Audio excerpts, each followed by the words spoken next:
No. I'm letting people in.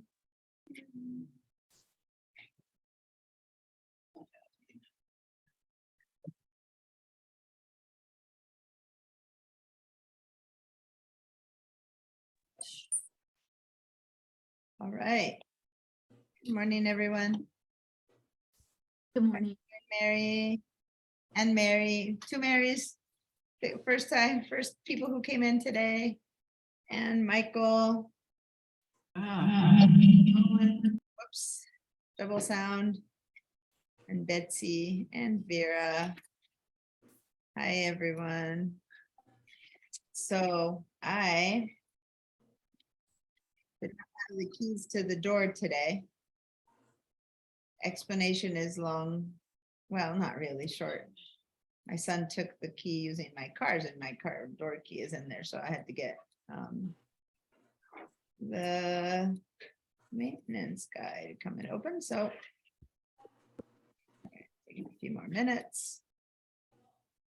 But I also did not have the car that has the car heater seats because I had to come with the other car. And so the iPad is my laptop is on the heating pad that Lynn's bringing. Now, Molly sent me an email yesterday. I did? I don't remember. Uh, Maybe it was a long time ago. well, maybe it was the day before yesterday. Maybe it was on Sunday.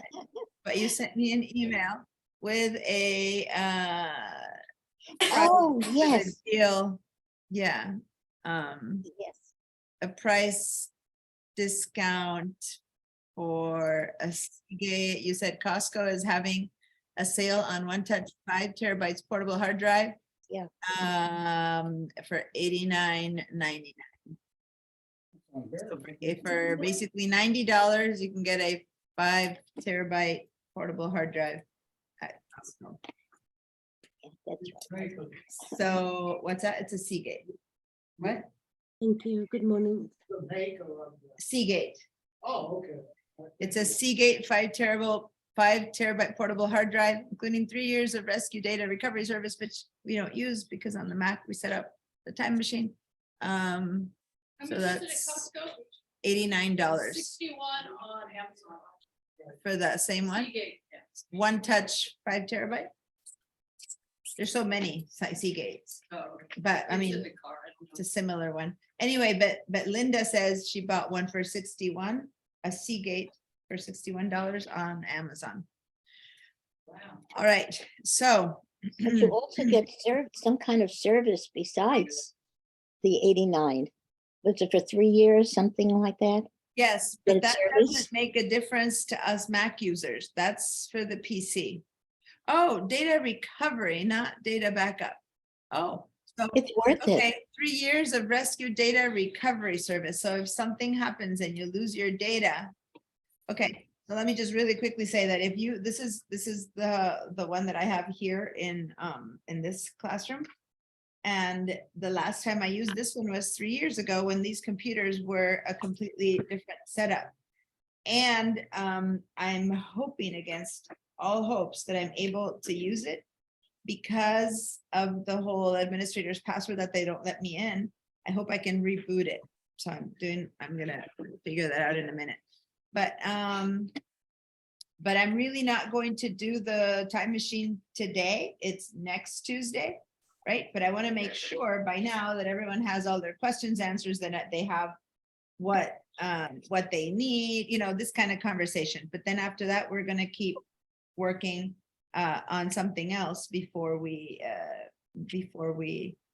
do this next Tuesday, because this Thursday, as you all might have guessed by now, we don't have a class. Reminder, it's Thanksgiving. So yeah, Suzanne, your hand is up. Yeah, I went and got mine yesterday and my husband said, oh, let me format it for you to get all the stuff off of there that you don't want to have loaded on your computer. Should I have him do that, or are you going to be doing that with us? I am happy to do it here with everyone. That's the plan. But Okay. if he knows what to do and he wants to go ahead and do it ahead of time, but yeah, I'll be doing that. It's basically, those of you who have bought a Mac ready hard drive, you plug it in, it's ready to go. And it's one button to start the time machine. Those of you who bought a PC/Mac, use available for both, then the default, it's always set up for a PC. So you open the same thing, and instead of starting the time machine immediately, you have to first, it's like 3 clicks. You have to reformat it, to erase all the PC stuff, reformat it to Mac, and then you press go. So it's just 3 more steps that I will walk you through depending on what you bought. But like you said, you went to the Apple store, Jeanette, so yours is ready to go because it's the Apple store sells you the Mac versions. It's the same thing. It's More steps. two different languages. You need to change its basic language, basically. So, but it's not like the machine itself is fine to use it in both. So let me only say what I'm going to do. I'm going to plug this in because I want to see if it's going to work.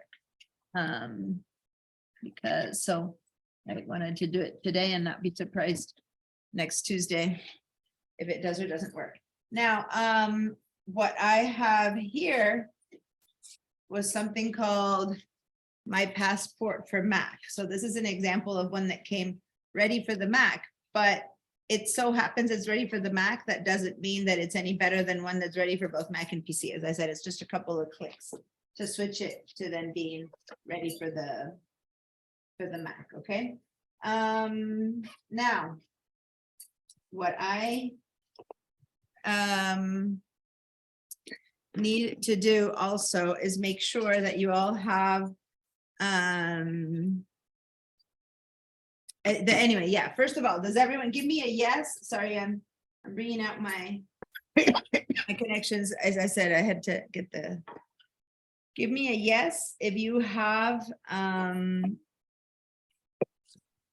either a new, because you just purchased hard drive to do your backups with us next week, or if you already have one, like you already have one set up, your time machine is running and you're fine. Yeah. So if so, give me a green yes. So I want to make sure if there's anyone left with any questions before we continue with today's class. So I'm sorry, yes was if you already have it set up? If you bought one, or if you already had it set up, yeah, some people set it up already, in other classes, like they've already set it up, in which case you are using it, but it's not, you don't need to set up a new one. Okay. So that's if you have a running one. So now Betsy is saying no. So that means you didn't buy one or you didn't set one up yet. And the same with Mary Mao. Okay, so is that what that means? Both Betsy and Mary? Owen, I don't see you. Becky is saying yes. Owen is saying yes. Alan. Do you have a time machine set up, Alan?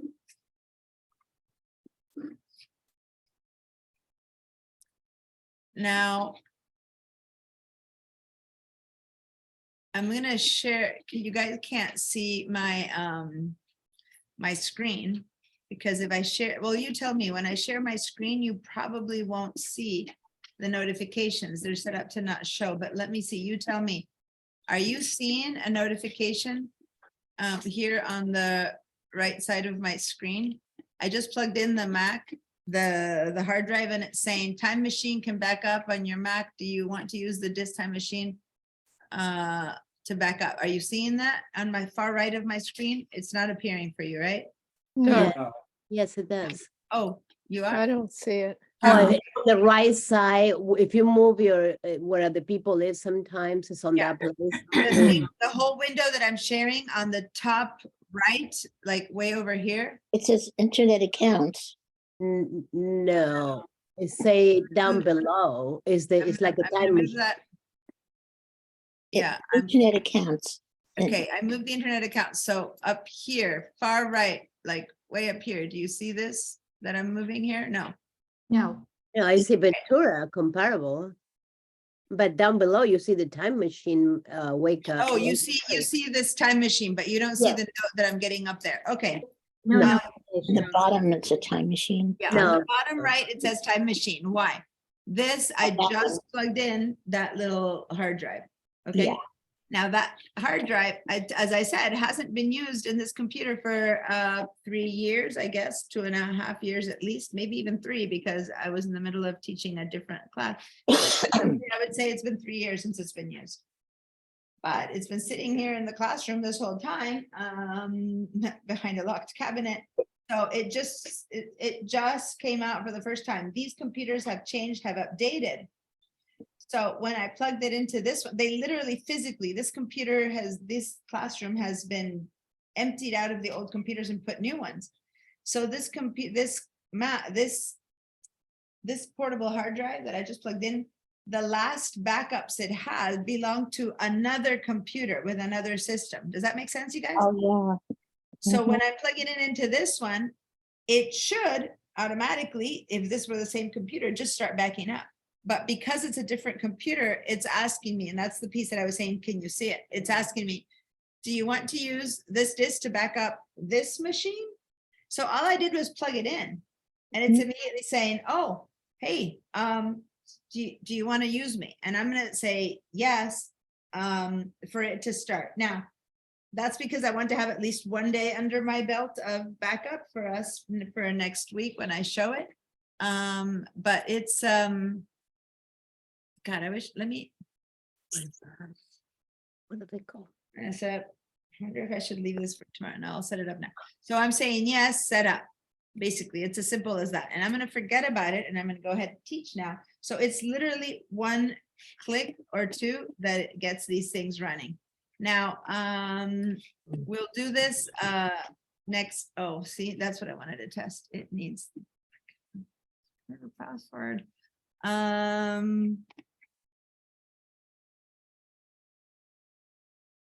Okay, so I'm gonna have to, this is again, it's the administrator password that's driving me crazy. The computers were set up before the pandemic. They were set up in a way that I could do some basic manipulation. Now they're not, and I tried to reach out to the guy in charge and he hasn't fixed this yet. Okay, so good, that gives me a week, Thanksgiving week. I don't know if you'll do it. To try to get him to fix this. Otherwise, since there's quite a few of you guys who have a time machine, I might just have to ask one of you guys to share your screen for this portion. Now, I'm seeing both Marys are saying no. And that's it. I think everyone else is saying yes. Betsy had said no.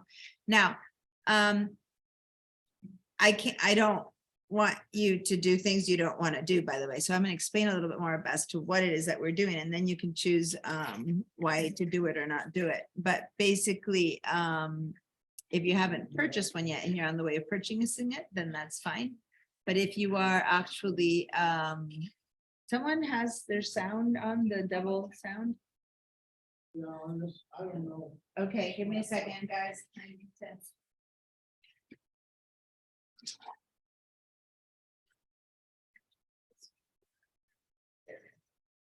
Okay, sorry, someone had the reverb, the audio turned on here in the classroom. So what I was saying is that,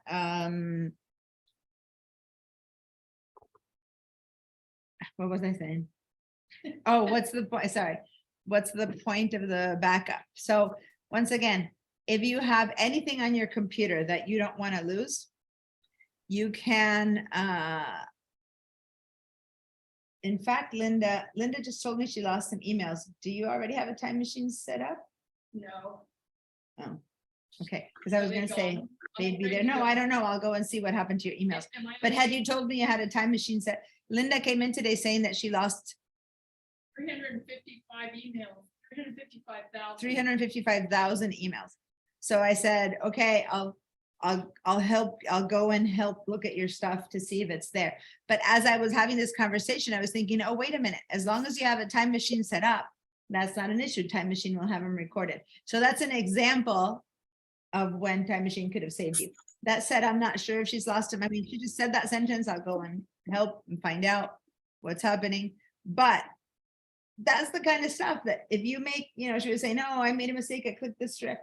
Time machine saves you from that. If you make a mistake, time machine has the stuff It's already back.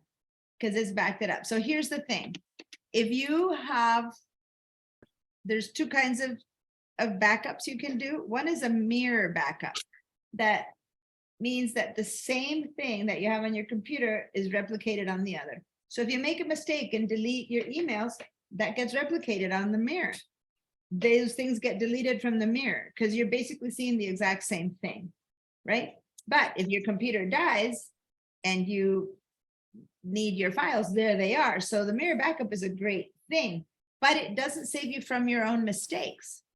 Like you erased by mistake 30,000 emails. I don't know if you did. We'll find out. Don't panic. But if you do make that mistake and I can't find them for you, it might be that if you had a mirror backup, those would have been deleted from the mirror backup as well. Versus a time machine, it changes with you daily and it remains with a history of what you did in the past.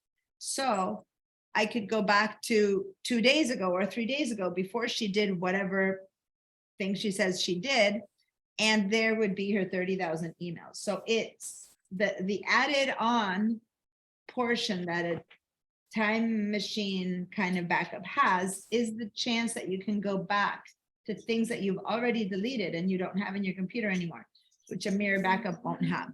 And again, I keep saying that the iCloud isn't a backup, but in a way it functions like a mirror backup in that if you have it in one, it's in another. And if you delete it in one, it deletes in another, right?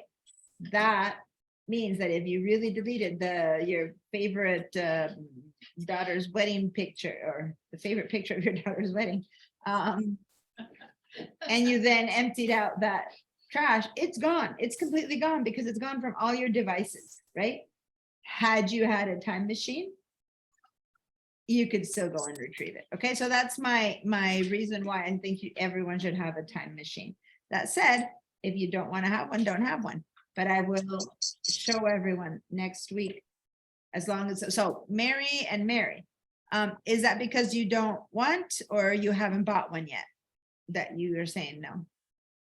I mean, I respect the don't want and I won't push, but if you haven't bought No, one yet. no, I think I misunderstood, Diana. So I have a blank hard drive that I'm ready to use you're for gonna time machine backup, and I'm ready Okay. to do it, but I haven't done it on this new computer. I Oh, did. that's good. So then, perfect then, and we'll set it up for next week. Great.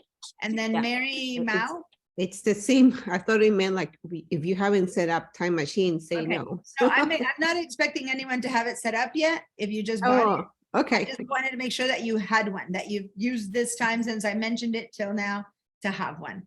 Yeah. Okay, so as long as everyone has one, then we'll be doing the setup next week. So then that's a yes also for Mary. How about you, Betsy? There's an email or a chat from Betsy says I can't speak. There's a red circle with a white exclamation point in the center on the mute/unmute button. I can't speak. There's a red circle with a white man on the center of the mute button. I have never then- seen that one. Then the next one, she says no for my new laptop, but yes on my old Mac Mini, this one. Those are the two from Thank Betsy. you, Julie, for reading Betsy's. Hi.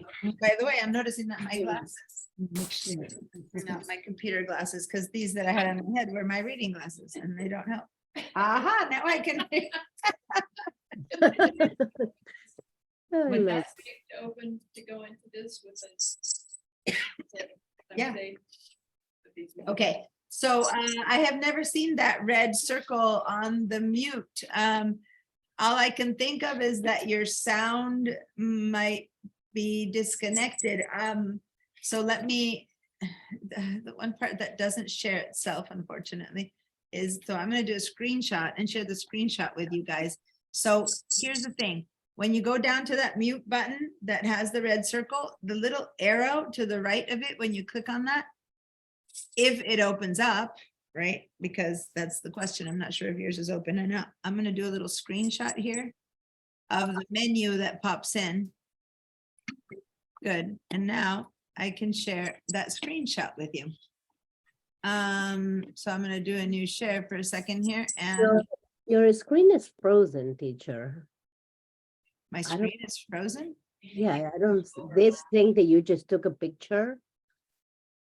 I don't see it at least. Does everybody Oh, see hold on, that? I'm not sure. One second, Oh. I need to get to, I Sorry. just took it.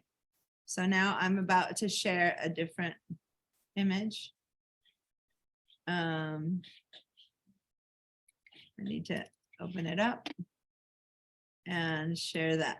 So this is a whoops, screenshot of the menu that pops up when you go and click on that little arrow to the right of the word mute.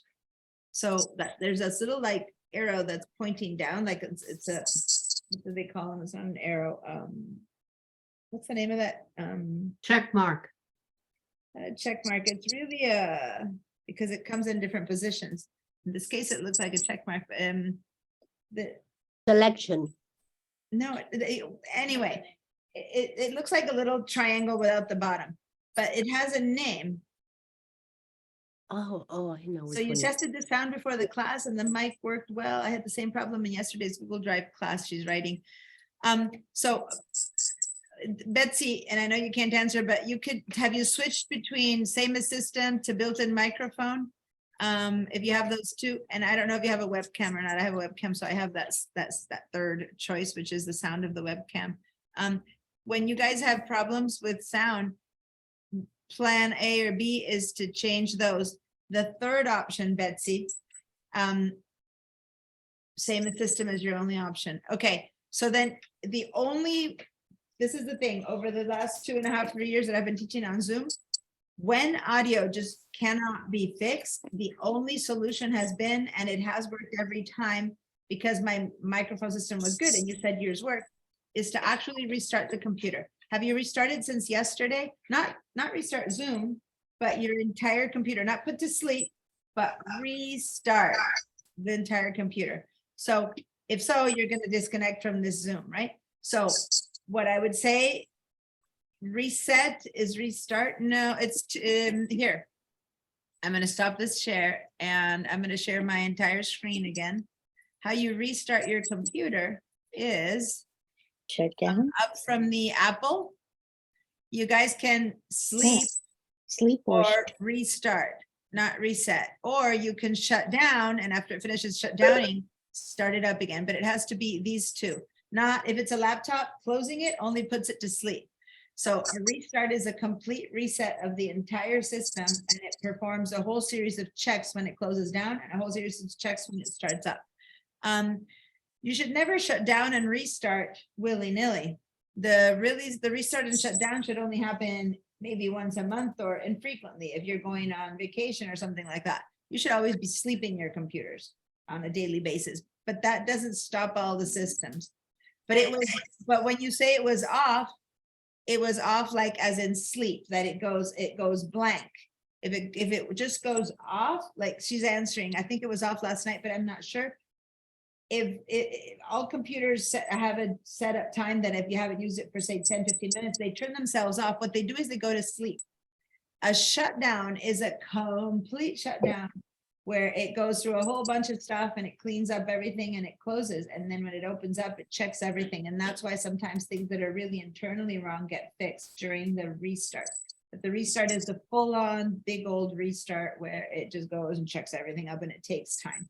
So what I would recommend, Betsy, is that you sign off of the Zoom, restart your computer and sign into the Zoom again.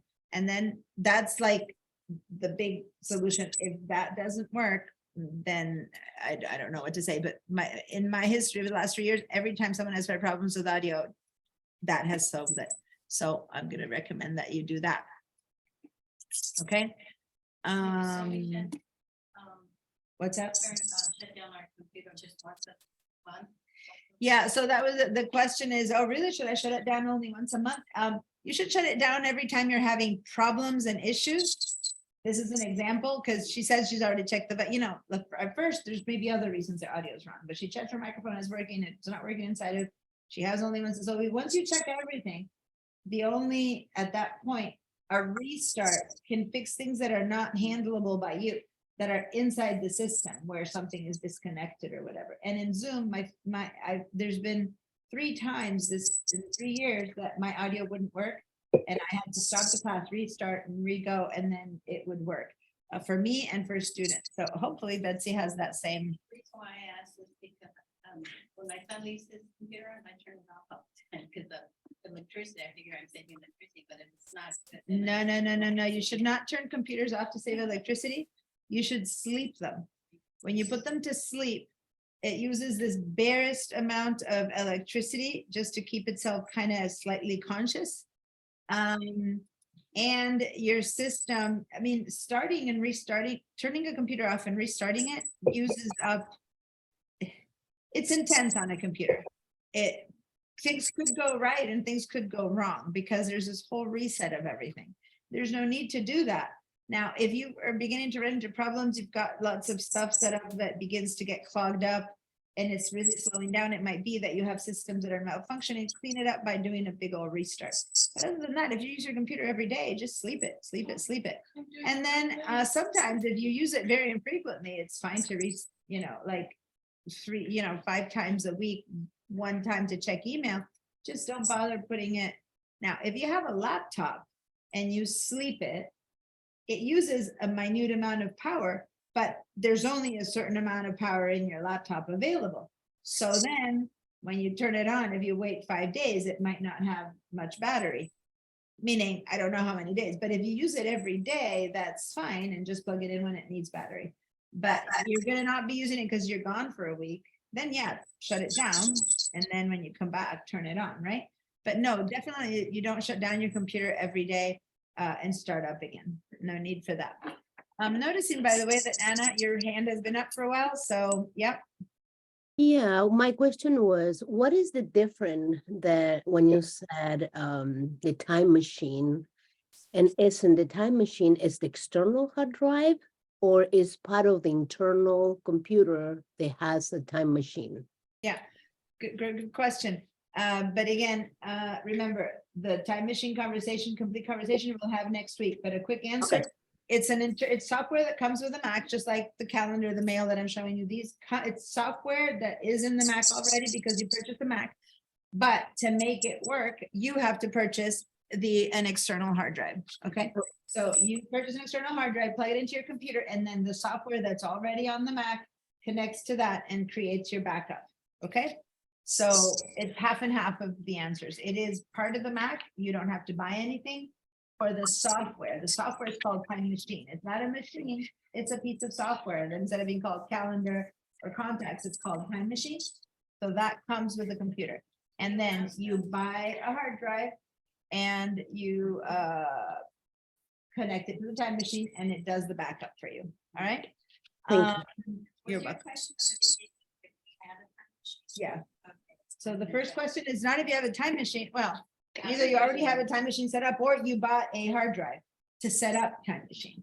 Okay, so you have a hard drive to set up time machine. Okay, so at this point, please come on Tuesday with your time machine ready to go.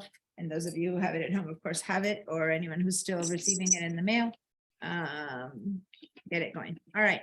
So, and my laptop is still happily, worst case scenario, I can set up the time machine on my laptop, which I do have the administrator's password to. But then I have to wait for it to warm up to start working with it. If that happens, I'll start next class warming up my laptop and then doing the time machine on my laptop. All right. So let's go ahead. Last week, I was showing you the contacts. I want to show you a couple of other things and then we'll go and continue with a couple with and that Jeanette already brought me, she learned, she already brought me a lozenge and it's about to be needed. So we're gonna go ahead and open the calendar. So again, if you don't have the calendar here in your doc, because you might have taken it out because you don't need it, then that's fine. But to find it, you would have to go up to the top right search feature. I can never, I always want to say microscopio, Right there. magnifying glass, thank you. And then write the word calendar for those of you who don't, know where it is, and then it'll pop up.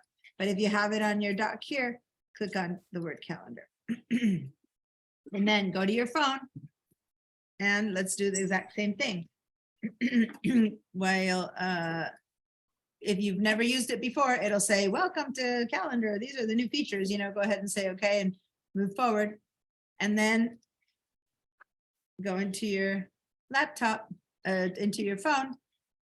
And again, if you don't see it, you don't know where it is, like it's right there for me at the top. And this phone is set up in the basic way that it comes when you buy a phone. So it should be somewhere up there. But if you don't see it, put your finger somewhere in the middle to give it a little push down, just a gentle push down, and then start writing calendar. And then up there, it'll show up. So then you click on that and open your calendar. Okay.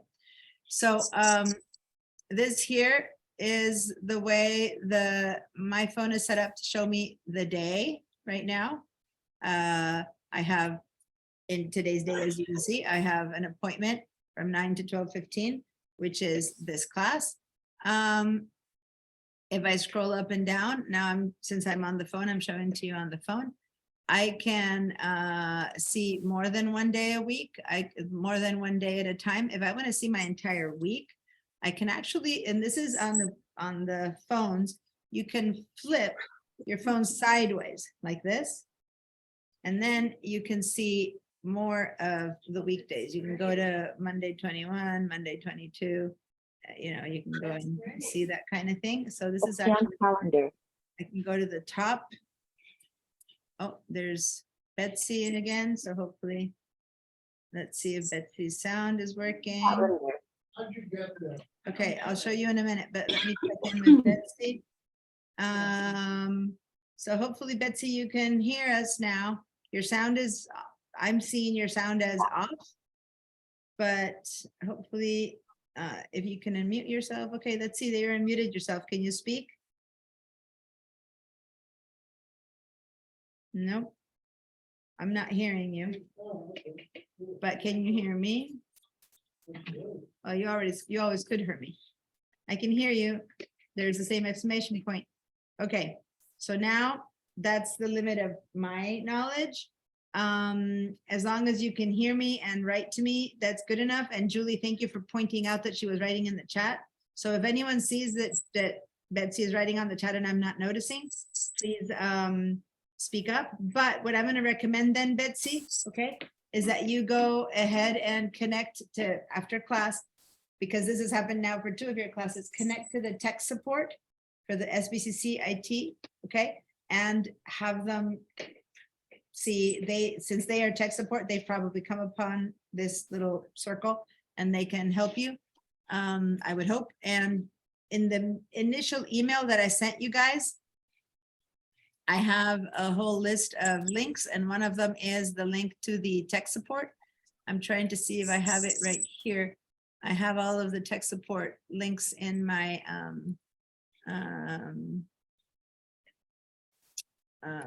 SBCC tech support. Here it is.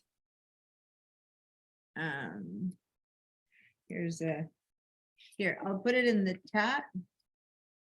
You can do a copy, like go to those 3 little dots next to the thing I just wrote and copy that, or I can email it to you. You go to that email and go look into the tech support options, and one of them is to connect to a Zoom. Okay, so yeah, no, you're welcome for the thanks. Okay, so guys, I'm showing you my my phone, and I did something and people said, how do you do that? And in that moment I was helping. What's that? I stopped. So let me repeat. When you're in your calendar, Okay, so what we did, by the way, Betsy, is we opened the calendar app on your computer and now I'm opening it up on our phone. And I was showing that when you first open up the calendar app, the way my phone is set up, I'm showing it already on today's day, but you might have it on months or years or who knows, because all of that can be changed. Notice that at the very top, it says November right there. I could touch that word November. And now it's showing me like all the days of this, how do you call it? All the, it's showing me the calendar by month, so to say. Then I can go up where it says 2022 and click on the word 2022 and I back up and then it shows me like all the years, 2021, 2023. See, it kind of goes further. It's like it goes further back, further back, further back. You know what I'm trying to say? So then if you're like, who knows, by now you're in 2025, whatever, you can go down to the very bottom and hit today, boom, today, right there, very bottom, boom, today. And it brings you back to today, which is November 22nd. See how it's set up that way? So click on that November 22nd, click, and it brings you, it kind of starts zooming in to the today of 2022. And now click on it again and it brings you back to the actual day. Okay, so that's kind of like zooming out and zooming in of the same thing. So you zoom out by touching the top, zoom out, and then touch the date, zoom in, zoom in. Okay, now this is showing you the actual day. What if you want to see more than the actual day? What if you want to see the week, which is how I like to see things personally? So you flip, like literally physically flip your phone sideways and it's showing you today, but up here you say day, week, month. I like to see week up here. So now I can look and see what's happening for my whole week, right? So I can look at, it's like a quick gander at all my weekly duties. So, but that is literally turning the phone sideways. That allows you to do that, okay? But you have to, so then you can go up to just day, just week, just month, or just year, you know, up there too.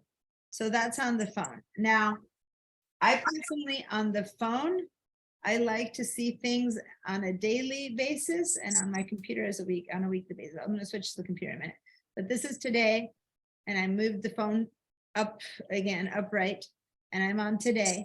And this is my favorite way of checking my calendar for the day. And if I want to go see something from yesterday, I'll click like that. Something from tomorrow, I'll go there. Okay. So that's my, and notice that over here, App. I have made a note that there's no class on Thanksgiving, but that's the schedule that I would be teaching otherwise on Thanksgiving. And that's my teaching schedule on Friday. So see that I can see all the way from midnight, all the way to midnight. But it's usually hanging out here like from 9 a.m. to whatever, and I scroll it up and down. Now, the thing here is that at the bottommost point, it says calendars. That's where you choose which calendars to see. And right now I am seeing the calendar for Pipeline. If I click on calendars, you'll see this is the same issue of what we see in which calendars to see. This is like that back side of it. I'm seeing my Pipeline calendar, I'm seeing my SBCC teacher calendar, and I'm seeing my iCloud calendar. And I have turned on to see holidays and birthdays and stuff like that. So all of this is choices equivalent to when you're in mail. You don't really need to get into this point. Like you don't need to be using this at all for the calendar. Just know that this is the kind of stuff that if I decide, okay, I want to see the calendar for Pipeline, but not the calendar for SBCC teacher or not the calendar for iCloud, I would go and change that in the system preferences in those sliders that I've been teaching you about, right? And so I'm going to show you that a little bit. If I go into my settings, just watch this, don't bother.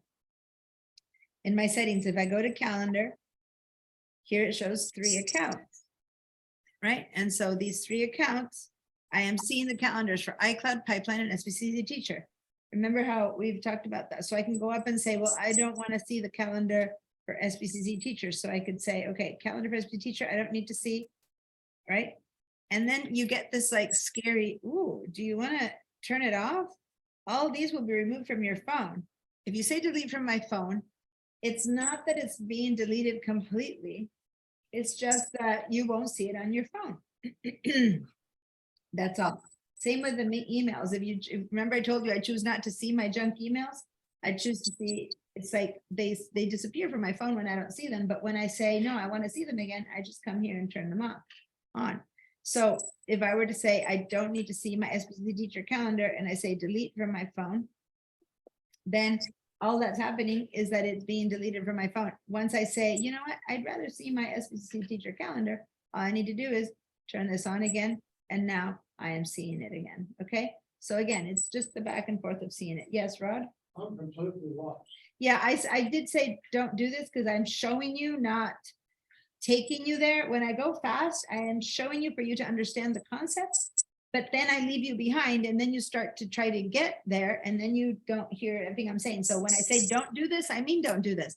I'm trying to get you an idea, like understand it. And then I'll say, okay, so here's how you do what I just, and then we walk slowly through the steps. Does that make sense? So if you're lost, that's fine. Right now, I was trying to get you an idea. As much as for mail, you have 3 accounts. And I said, you choose if you want to see mail from which accounts, like you want to see mail from SPCC teacher, that should be on. You want to see contacts from SPCC teacher. So whatever you have on, you are seeing on all of in mail, contacts, calendars, and notes. It's showing you for SPCC teacher, they're all turned on. If I decide, you know, for this account, SPCC teacher, I don't want to see the notes. I don't want to see the calendars, so delete from my phone. I don't want to see the calendars, delete from my phone. I don't want to see the contacts, delete from my phone. I only want to see mail.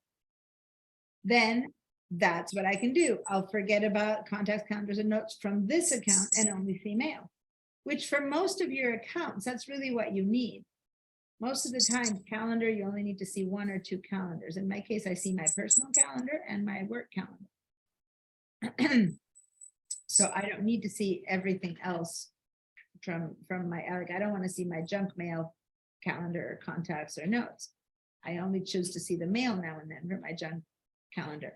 So this is just how you control the stuff. Now, how I got here, and now, yes, let's all pay attention again. I went to my system setting, so my system preferences, okay? So on the phone, go to your settings, open your settings, and then this is I'm at the top. When you first open your settings, you're at the top. Scroll down past general until you get to when it says passwords, mail, contacts, calendar, notes, reminders. So these are the apps that exist on your phone before you put anything else. This is just what comes in your phone. These are things that come in your phone that come in your computer. They're like Mac apps. And from any of these, it doesn't matter which, from mail, from contacts, from calendar, or from notes. It really does not matter which. Click on one of them. So I'm going to click on mail because we've been there before. Down here, you have access to accounts. And then I'm going to click on accounts. And here, any account you have entered into your phone, you have access to them from here. Okay. Now this is any account that you have access to. So you choose, I'm going to choose my pipeline account and say, yeah, I want to see my mail from my pipeline account. I want to see my contacts because I write to people at school. I want to see my calendars because that's where I see my classes, or if people set up appointments for me, like when my director sets up a meeting for me, they can set it up and send it to my pipeline account and I would see it in my calendar. Right? And then notes that I take for class or whatever are here in my notes. So I want to see them all on this phone. So I leave them all turned on. Now I'm going to back up to another account. And for pipeline, for this class, please keep them all turned on. Later you can turn them off 2 more for another week. Now I'm going to go to another one, which is SPCC teacher. I only use this to teach. I do not use the contacts of this one. I do not put anything in that calendar. I don't need to have another calendar. I don't need to see notes for SPCC teacher. So I turned them all off and I left only mail on because that's where I get my subscriptions for like teaching journals and like Chronicle of Higher Education, all that kind of stuff. I told you this is one I use for subscriptions of all kinds. So I leave the mail on. So you see what I mean about choosing what you want to see from each account. And yet, the part that I wanted to say that sounds a bit scary, when you turn it on, it's easy. But when you go turn it off again, when you go turn it off again, it says, "Ooh, it's gonna be deleted from my phone." Yes, my phone is not gonna see them. But if I have another place where I do want to see my contacts from this teacher, they're not being deleted from the actual account. They're just not showing on my phone. So remember, it's important to read what it says. If it says, "These will delete it from everywhere. You're permanently, lose all your stuff." Whoa, read these things. And this says that all these will delete from my phone. That's fine. I don't need to see them on my phone. Okay. And that's it. You can, and then when you go into your iCloud account, though, there's much more, because the iCloud has many other options of what you can turn on and off.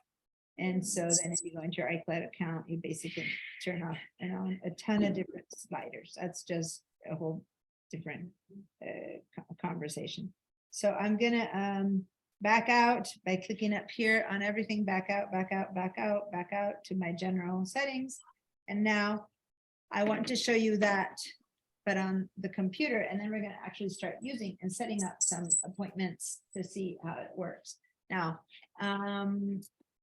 Rod, did that work now? You got into No, yours? I Okay, can't find it. Well, okay, so go to, let's open settings. So you're in calendars, right? You need to be calendar. Go to your settings. And that's, you're in general, so back out. Yeah, out. So that's over. Now, here's your. Cool. Have your iPad. iPad is much more stuff. Just, yeah. See how you have all four turned on. For now, I want you to have all four turned on. thank you. Settings. Someone's sound here is, does someone have their sound? I can. Battery is low. Please charge your device. All right. Where's your settings? Okay, is this your main page? So you have two pages. So you have that. So that's the settings. Okay, scroll down a bit. Okay. Now, here's your accounts. And so go to one of them. That's your pipeline. See how you have all three turned on? That's good. Back out. Go to Gmail.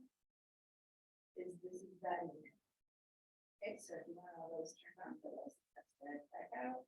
And then you don't use your iCloud email. So then do that there. So cool. Now, for the most part, right now, if you set up your pipeline account, I want you to be able to leave all of that on your pipeline account for now. Whenever you come into your settings, I just wanted to see, because what was happening here with Rod, he was in something already. So he was, I think, in general here. So he was like, I can't find my mail here or there. When you go into open settings, it'll open up in the place you left it last. So if you left it inside of the general of settings, right, then you go up and down. It's like many doors, right? You walk into the house with 10 doors. You walk into one door, you're in there. You need to walk out, go back to settings. When you see settings, now you've got all the settings, right, available. And that's when you go to mail. Once you go into mail, up there it says mail. So if you're in anything other than settings, you can't find you won't find general in here. Why? Because general you'll have to go back to settings. So remember, this settings is like you walk into the house, it's the entrance. And as you walk into any of these, you're opening a different door. You will see here the choice to go back to settings. So once you go back to settings here, you find all the different choices.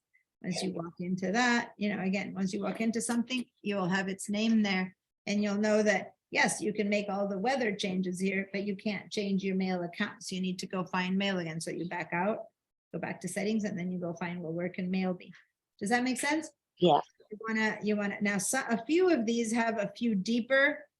Like if you go up to the top, you'll get into the iCloud, and once you get into the iCloud, you're in the Apple ID. Once you enter the Apple ID, you go into iCloud, there it says iCloud. So over here, it doesn't say settings anymore. It now says Apple ID. Now, if I go into, I don't know, keychain, now I'm in keychain, but as you can see, it says iCloud.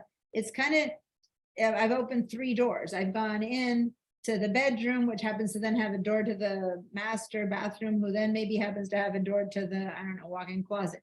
So then you have to back out back into the master bedroom, back out into the bedroom, and then back out to the main house, right? So it's like you walk yourself in and you walk yourself out that way. Does that make sense, you guys? So always when you're like, I can't find something, if we're starting somewhere, you want to be in the basic settings to find the beginning of, it's like going back to the settings to then find another one. All right. Okay. I'm gonna lower your hand. I'm gonna stop this share and switch to sharing my calendar app on my computer now. But I also want you guys to open your computer system preferences. Okay, so once you open your computer system preferences, then Oh, one update. what's that? Oh, software update, excuse me. Yeah, no, that's fine. So now I'm on my computer and I'm showing you both my calendar app and my system preferences, which again, by the way, if you are inside of one of these system preferences, so say that I'm in notifications, right? Then I will see that I'm in notifications and I need to back out. I'm in notifications, I need to back out. I can either back out by clicking this arrow to go back to where I came from, or I can click on, I like this little button that shows me, it takes me always straight back to the home. It's like the home pad. That said, this is the one that's changing in Ventura. It's gonna look kind of like what I just showed you. Easy. iPhone's easy. Yeah, it's symbols and everything. All right. So now that I have both the calendar and my my contacts open. Now, if your contacts are open, they might be showing you exactly what it's showing for me or not. Like, sorry, contacts, calendar might be showing exactly what I'm showing or not. It doesn't matter. What, for now, whatever your calendar is showing is fine. I want to show you exactly the same thing I did here. I can go internet accounts. And remember, this is where I can click on pipeline and it tells me if I'm seeing mail, contacts, calendars. I can go to SPCC teacher. And for SPCC teacher on my computer, I am seeing mail, contacts, calendar, notes. For Yahoo, I'm seeing mail, contact, calendar, notes. I'm like, wait, Yahoo, this is my junk mail. I don't need to see the notes, nor the reminders, nor the calendars, nor the contacts, nor the mail from Yahoo until I want it. Does that make sense? But maybe for SPCC teacher, I will not want to see the notes, nor the calendars, nor the contacts either. I just want to see mail. So I'm just doing the same as what I did on my phone. I'm choosing what I want to see on each one of them. So whereas before I had the calendar of 2 things, now I will have only the calendar of pipeline, right? So I'm seeing only pipeline's calendar. So this is the system prefs. You go into internet accounts, right here, internet accounts, and any account you have added is what you will see here. But to see what portions of that account you will see, you need to click on them and choose to turn on or off certain things. So I'm going to actually say, well, I don't want to see Yahoo, but I want to see pipeline, but let me turn on again and see, yes, the calendar for SPCC teacher, for example. So now I'm seeing mail and calendars for SPCC teacher, nothing from Yahoo, and everything from pipeline. So you make your choices here. Then I'm going to put this in the way. Now let's actually see our calendars. Before I continue, any questions about this? I'm seeing Martha, yes? Yeah.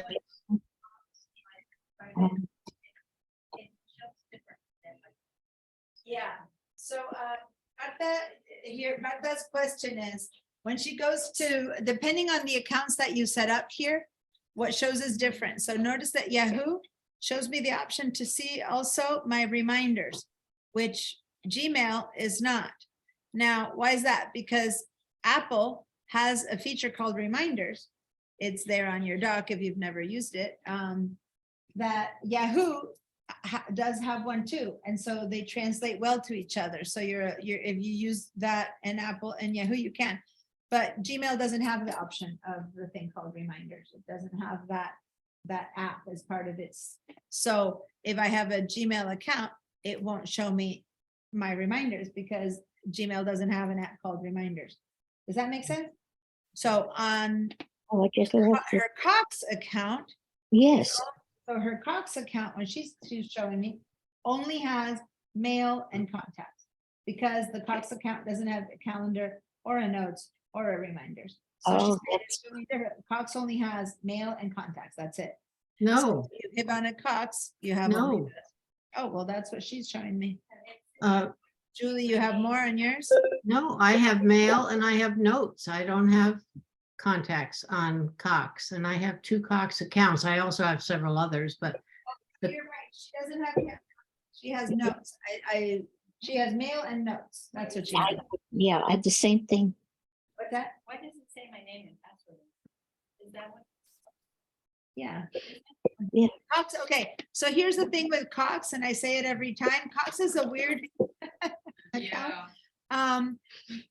Cox is problematic. And let me say why. If you are never gonna leave Santa Barbara, it's working for you. I'll never say get rid of your Cox account, da, da, da. But the truth is I've had too many times, I would say 5 times now, and I've been, 5 times out of the hundreds of people I teach, doesn't seem that much, but it's always heart-wrenching that someone has to leave Santa Barbara urgently. Something happened for some reason or another, they need to go and move in with their kids who are in New York or in Oregon or who knows. And Cox gives you an email for free, but it's not really free. It's free as long as you pay your monthly dues. And the moment you stop paying for Cox, you lose all your emails, you lose everything you've had because you're not paying your fees anymore. So it's not really free. And then you can't, so my point is, if you think there's a chance you'll ever not be paying for Cox, then change your email. Get one of these Yahoo, Gmail. If you're a Mac user, iCloud, you cannot even be a Mac user. My husband does not have a Mac computer. He has a PC, but he uses an iPhone. So then he uses he has a Mac email. All of those, again, if you're never going to use a Mac again, don't get a Mac email. Nor a phone, like if you're going to switch to Android and PC laptops, don't get yourself a Mac email because it depends on that thing. But for example, Google or Yahoo or stuff like that, the Hotmail is part of Microsoft, but it's also the free version. So all of those, it doesn't matter where you move to. I'm just stuck with that Cox is a bad service in the sense, and again, I'm not trying to say quality wise, the system you get at home, that's another conversation. Email, it doesn't have the flexibility like other accounts have, and it's not yours if you stop paying for Cox. So it takes a long time to change an email address because, people have had it forever. So if you're going to change an email address, I would recommend start now, get yourself set up with a new email address, and then let the people that you want them to know, send them all emails and say, I'm changing my email address to this one. And it will still take like 6 months because, they get it and they don't pay attention. They keep sending. And so it'll take a long time, 6 months to a year, who knows, before everyone is figuring out that your new email has changed. At that point, you can close it. But if you have to leave immediately, you lose touch. I've had people email me, they're crying. I'm like, I'm in Oregon now. I've lost touch with all the people that were writing to me. I don't know how to get back to them. Cox is like, we closed your account. It's really not a good situation. So yes, you might promise yourself you're never leaving Santa Barbara, but I would say get yourself an independent of location email so that whatever happens in your life, you don't lose your contacts. Yeah. Ron? Could you take something like any type of external thumb drive or hard drive and back up Like Cox Yeah, on you that? can back them up. You don't lose them yourself, but people will keep writing to you. And how do you get, unless you have figured out what these kind of things that I'm telling you usually happen kind of urgently. Like you fall, you break, your kids are like, you have to come live with us, that kind of thing. You don't have time to nicely set up everything, check in, the situations I'm talking about have been kind of drastic, where they haven't had a chance to really back up their accounts, do this, do that, tell everyone that they're leaving, switch my number to this one. So by the time they've recovered or whatever's happened, or maybe they're renting and the owner says, I'm selling the house, you gotta leave in 2 months, you have so much handling and you forgot to back up your account, whatever the reasons, it's never because you have a lot of time to do it right. When you have time to do it right is what I'm saying right now. Do it now. When everything is, life is good and you have time to do it right, do it now. Back up, have your emails, let people know. The important thing isn't you having their accounts, it's them having your email, because that's the hard part to change. People keep writing, they start writing to Marta, and the email that pops up is going to be the old one always. And people will keep writing to the old one. So they need to go into their accounts, delete your old one, put your new one. And when you see people keep writing to your old one, you go, hey, you remember I reminded you a month ago I changed. I'm still checking it, but I won't be checking it anymore in 6 months. So can you please, do you need help for me to show you how to save it from your account? By the time you're done, hopefully in 6 months, everyone and your Aunt Polly has changed to your new email. I just wanted to say thank you, because I did my second email, and I created a Google. We did it in past last week. Oh, good. that was Thank good. you. Thank you. Yes, Rod? If you, you go ahead and go get another email server, one of the ones you mentioned, Yeah, Gmail, yeah, and you've got all these Cox emails, but you want to switch to this one. yeah. When you switch, will No. Gmail pick up? No. everything? No? No. When you switch, it's not like your old emails from Cox switch into your Gmail. No, you're opening up your Gmail email, it's new. Nothing from the past. Your old stuff is in Cox. So yeah, you want to have something, you want to back up all those old emails.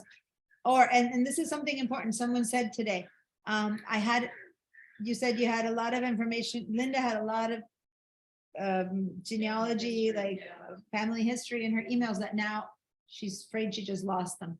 And I'm going to go ahead and check. So during break, we'll see if that's true or not before we go into full panic. But my recommendation is don't leave important stuff in your email, because your email isn't controlled by you. Like Rod, good question. Rod said, well, if I switch to a Gmail, do I keep all the stuff that's in Cox? Well, as long as you keep paying your Cox, it'll stay there live. Hopefully no one will write to you anymore after a few months, but it doesn't switch to Gmail. That stuff lives in your Cox account, which means if you stop paying because you move or you decide to switch to Frontier or something else, you lose all those emails. So I recommend that when you receive an email that's important, like a document, you download it and you keep it on your computer separate from the email account or the Gmail account, no matter that you can pick it up from anywhere. Because no, they don't translate. Okay. And once you keep an email that really matters, I kept the emails that my father sent me. I downloaded them as letters. He passed away. I've changed that email years ago now, but I still have the notes that he wrote to me. Now, I'm kind of a hoarder in that sentimental kind of sense, but for other people, I didn't do it for my grandmother. She passed away before I figured that out. And fortunately, she was the letter writer still. So I have letters from her, right? So there's certain things that are important, but then documents from your lawyer or research you did for genealogy, you get an answer that matters, download that, turn it into a document, put it in a file called my genealogy information, because you can't always expect your email to be there. It is truly living in some other company's server. Hopefully, if it's a Gmail or Yahoo or Hotmail, it'll be there forever because it's not dependent on your payment. But for sure, if it's in your Cox, it's dependent on your payment. Okay, it's free, but it's not really free. All right, Anna, your hand is up. Yeah, the same question, the same thing that you say can happen to Gmail or any of the other ones Yeah. like Cloud, Because in essence, it's not yours. When, Exactly. when will you have a yours? What will be the one is yours? How you, Well, it's for example, if you wouldn't like, for my business, I have a website. For my husband's business, we have a website and we have an email connected to that website. But again, if we ever stop paying the account that keeps that website live, that email that goes into it would also die. So, or I have my pipeline account here at work, and if I ever stop working here, it will come down. Like nothing is permanent when it depends on someone else. Well, only thing that's permanent are the files that live in your computer, right? So if I have an email that I really, really want, I should download it and keep it as a file that then you handle yourself by putting it and backing it up and stuff like that. There isn't an email that isn't, the service is offered by others. I would still, that's kind of extreme. I would still say that Gmail or Yahoo or Hotmail are the three that come to my mind right now, which are absolutely independent of anything. Now, if you're always going to use a Mac or a phone, you get the Mac stuff for free, right? You get the Mac email for free, but it might be more uncomfortable to use it always through a PC or through an Android, but it would still be live. Like you don't need to own an Apple thing to be able to have an Apple ID, and which is then would give you an email. But it might be less comfortable. Might as well go for a system that's made for that system, right? But nothing really is owned by you. The information, if Twitter, what's happening in Twitter right now? Some No. people have built, so many people have built entire careers where all of their information they've ever contacted their client. I mean, Twitter is their career. Like the stuff that's on Twitter is their career, right? If Twitter happens to continue and keep moving forward, life is good. But if for any reason, and suddenly in 2 months it drops, all that information, you might still have it. You might be able to download it, right? But the way to contact those people is gone. Why? Because Twitter is a private company, and you've been, same with Facebook. It's a private company. If Facebook ever decides to drop, die, all those photos that you've been posting for years, my husband is a poster. He posts photos of my kids. So now he's always getting photos of something he posted, 8 years ago. And it's like, oh, how cute, how cute. So he gets reminded. But if Facebook ever decides to go offline, those photos are with Facebook, right? So just know that all these companies you have no control of. They're private companies. They can do whatever with your stuff. Okay. Not that they can't invade your privacy and get your stuff and post it or not post it, but the company itself can decide to go offline and your stuff is not there anymore. So if you care about it and it matters, download it to your computer and then you save it as back it up on your hard drive. And that's the most you can do. And great part of this conversation, because that's what I'm going to be teaching you next week, is how to save all that stuff that you download. So yeah, Jeanette. If I have Apple products and I use Gmail for my am I safe with just the Gmail? Or do I? Yeah. The Gmail email works perfectly fine. don't It's the need to most, it's kind of universal. So many people have it by now. So I don't need to go. Just, No, Gmail is fine. I have Gmail and Mac myself. Some people, the Yahoo, I told you that it isn't that I don't have it, but I've had it it's my first email I ever had. And so I use it for junk. So I actually have one of each. I have emails in all those companies, but I used to have an email in a company that was local based, Santa Barbara based. And like when they first started, I don't even know, 1990s. And that one closed, and that, all that stuff, when it stopped being useful, it didn't work anymore. So I was left with all those contacts. This was, So if Gmail has the archive storage function, it's kind of a misnomer. well, no, I'm trying to put things into perspective. Gmail does have an archive function. It's not a misnomer, but you can delete the archive. You can delete something from the archive, which is what you said you think are things are missing. And if you delete them, they're gone, right? But my main concern is, what if someday Google has a big belly flop like like, you know, Twitter, we don't know yet if it's gonna fail or not. I'm not gonna say it's gonna fail, but it's certainly in trouble. Why can't that happen also to Google someday? I mean, I don't know. They're the masters of the universe, so maybe not, but unfortunately, everything is owned by Google. But it can, nothing can, nothing's too big to fail, right? And then your stuff fails with the company. So basically, if you have an email that you've done a ton of research in your family and you finally have answers about your ancestors, or you receive a document when they first came to America or that kind of stuff, download that stuff and don't leave it connected to your email. That's the long and the short of all these answers is don't leave things on an online account. Leave them there. You'll see them forever, but also download them to your computer. Keep them as part of your stuff. Becky has a question in the chat. How do you download your email and put Yes. it in a file? Exactly, and that's exactly where I was going next. Yay, Becky. But I wanted to continue, but I wanted to do that in the context because I want to continue with the calendar, which is still here waiting. So let me do this, because then from here, we're going to go back into email and I'm going to show you why. And then once we go back into email, then I'll show you how to download some stuff. Okay. So, so here we are in calendar. Now I'm going to make it a little bit bigger here. Here's the thing about the calendar. You might never have used it. So when you opened yours, your calendar is sitting there empty, right? Okay, that's fine if you never use it. But if you do use it though, you might see some things floating around. If you have used it in the past, like some people use it with the Gmail calendar app on their phones or something like that, or so it's like, well, now you know, you could see this is Pipeline. This is a Pipeline account. This is a Gmail account, but I'm seeing my appointments in the Mac mail. This calendar is like mail.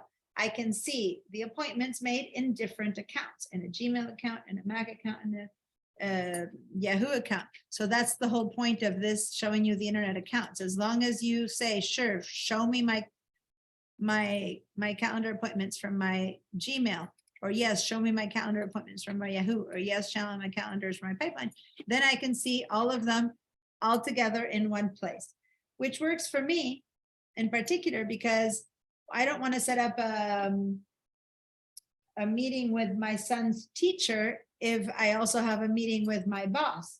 So I wouldn't want to have like my work email and my personal email not overlap. I need them to overlap. Does that make sense?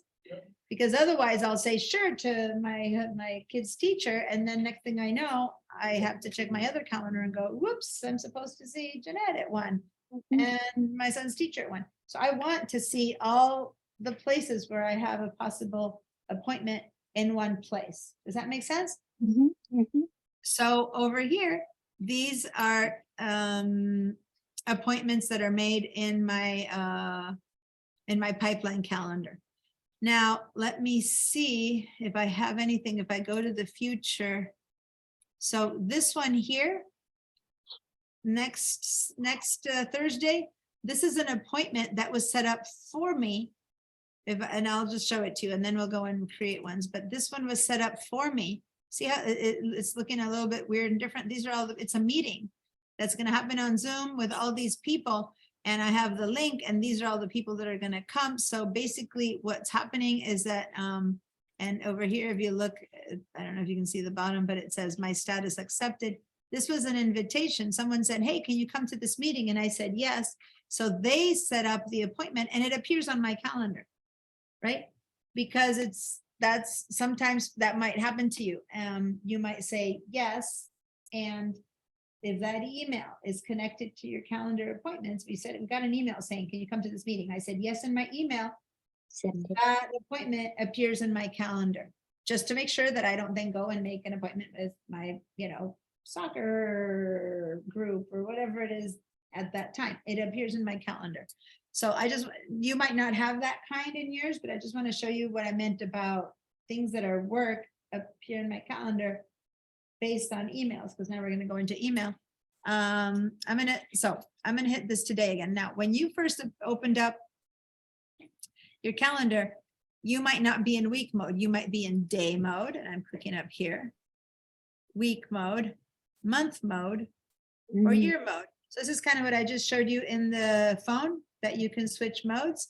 So you can come over here and go, what am I going to be doing in, March of this year or that year? You want to, you're checking out. So now I'm going to be checking out, I don't know, 2024, December 2024 to see when Christmas falls in December 2024 to make appointments, right? So if I go over here, I'm in December 2024. And all I have in here is holidays set up, right? Because I don't have that yet. So I want to go straight back to today. Then here's the word today. Like I don't have to mosey my way back to scroll down all the way through the ones. I can just hit today. And here I am today. Now in month view. So week view is what I was showing you when I first started. Month view, I'm seeing all of November in this calendar, and any appointments I might have are showing up in this calendar. Now today is this, right? And it's showing me that this is the appointment I have. I don't have here for class, I'm not merging my personal calendar, so you're seeing only the work calendar. But in my personal calendar, I have 3 other things here that I'm doing today. So they are getting combined. So this is if I want to get a gander of my month. This is if I want to get a gander of my week. And what if I want to just see today? I go to today, and then on the day, I can see detailed accounts of what I'm doing from, if I scroll up from 12 a.m. to 12 a.m. again.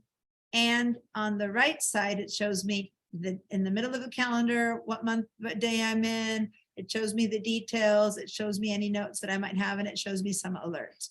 So I'm going to show you how to create these and how to handle them. All of that on the computer, I handle from week. It's just, if I have like, here's day. If I want to go to Friday, for example, I can switch Thursday, Wednesday, nothing's happening, Thursday, Friday. I can move back and forth day by day, but it's really hard for me to look at it this way and know if I'll have space to see someone or not later in the week. But when I look at the week, I can look and go, oh yeah, I have a lot of free time. It's not true, because in my personal calendar, Thanksgiving week, it's crazy. It's going crazy over there. But as far as work is concerned, I have a lot of free time.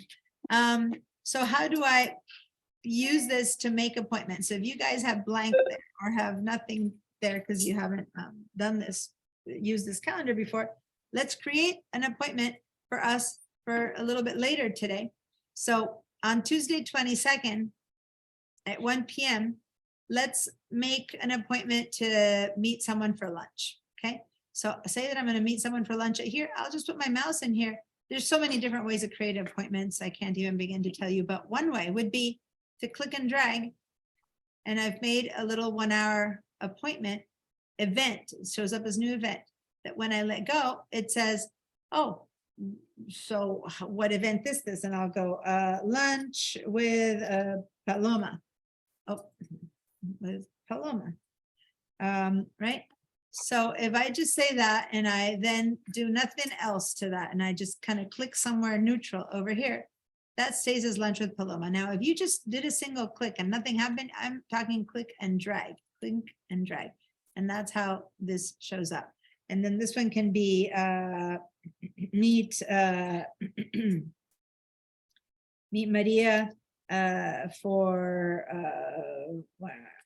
meet Maria. I don't know, what am I meeting Maria for, you guys? I'm driving to walk our dogs. Okay, walk our dogs, whatever. I'm just making little basic appointments here. Now, if I'm going to just do that, there's a quicker way. I can go up to this little plus sign right there. And I can just do a quick event. I'm going to say, oh, so what movie do we want to watch? I don't know. So there's a movie out right now. Any movie that's out right now? Wakanda forever. Okay, so Wakanda at 8 p.m. And there, the appointment got made for me, Wakanda at 8 p.m. You see that?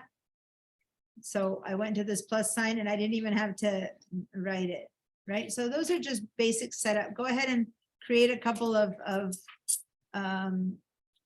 quick ones like that. And then I'll show you details. But meanwhile, go and do a couple of those in between ones. I've got a question from Becky, and I see two hands in there, but so Betsy, I'm sorry. So first, Anna. Is it about creating account appointments? Because if it's Yes, it is about creating an appointment. My problem is I don't know how to stop because it continue over the years. My appointments, I seen the appointment from the school in 2024, and I'm like, wait. that's because that's something that you would have to do on purpose. I'll show you now how to do that for the ones that we do want to repeat. And then that'll show you how to not repeat it. So give me a second when I get to Thank you. that portion. And I'll show you how to have it not repeat. Yes, Linda? I have the Thanks. UCSB reserve calendar on here. I need to take it off here. So is that that what you would do is go to your system preferences, go to your account UCSB reserve and turn off the calendar from that account. Does that make sense? Just to go into internet account. Internet accounts. No. I didn't see it in there. All right, so let me go and check on her computer to see what she's talking about. It's not in here. So what is it that you have? See, all of this. Which calendar is? Oh. Which one? Which accounts? Which Clover Dosen. Okay, I didn't. I didn't scroll down. I was like, Turn it on. Turn it on. oh, great. So that's a good one to know. So just to give you Linda's example, I wish, you know what, can we share your, are you connected to Zoom on that computer? Yeah. Give me a second. I'm gonna stop my share and show you a little bit Linda's, because that's a perfect example. First of all, hold on, wait, let me share my screen one more time and then I'll show you. If you want to see those calendars that you have connected, you can see them over here, this button that I'm touching right there next to these three. If I click on that, I'll see which calendars I have turned on or not, right? This is kind of what I showed you on the phone that was a bit confusing, but this is what calendars I have turned on or not. So I'm going to share with you what happened just now with Linda's calendar because she has a good example here. I had it back So in. let's share your screen.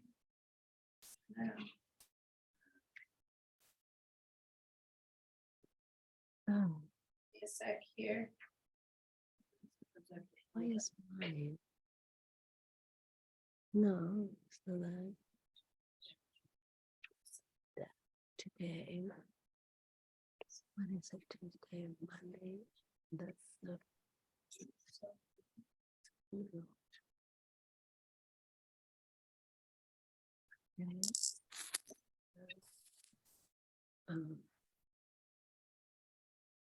I can't find where to share.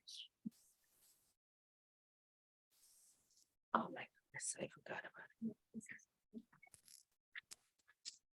This is you watch.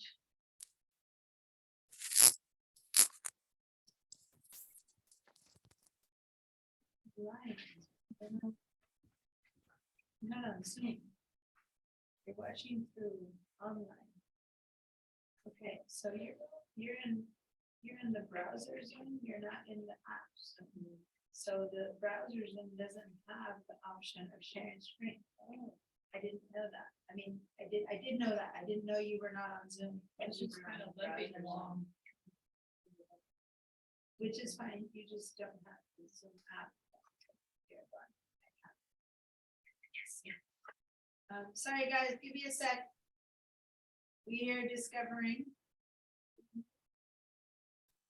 So, let's just leave that for now. Oh, that's about that later. Okay, so I can't share her screen with you. She's using Zoom, but she's using it through the web browser instead of as an app that's downloaded. So she can't share her screen. So basically what I wanted to show you, let me share it again. And then let's, before I jump into moving in full on making calendars and connecting to mail, which is what I want to end up with. I just wanted to show you, she opened up her month right there and it was full of stuff. He's like, oh my God, what's happening here? Why is it so full?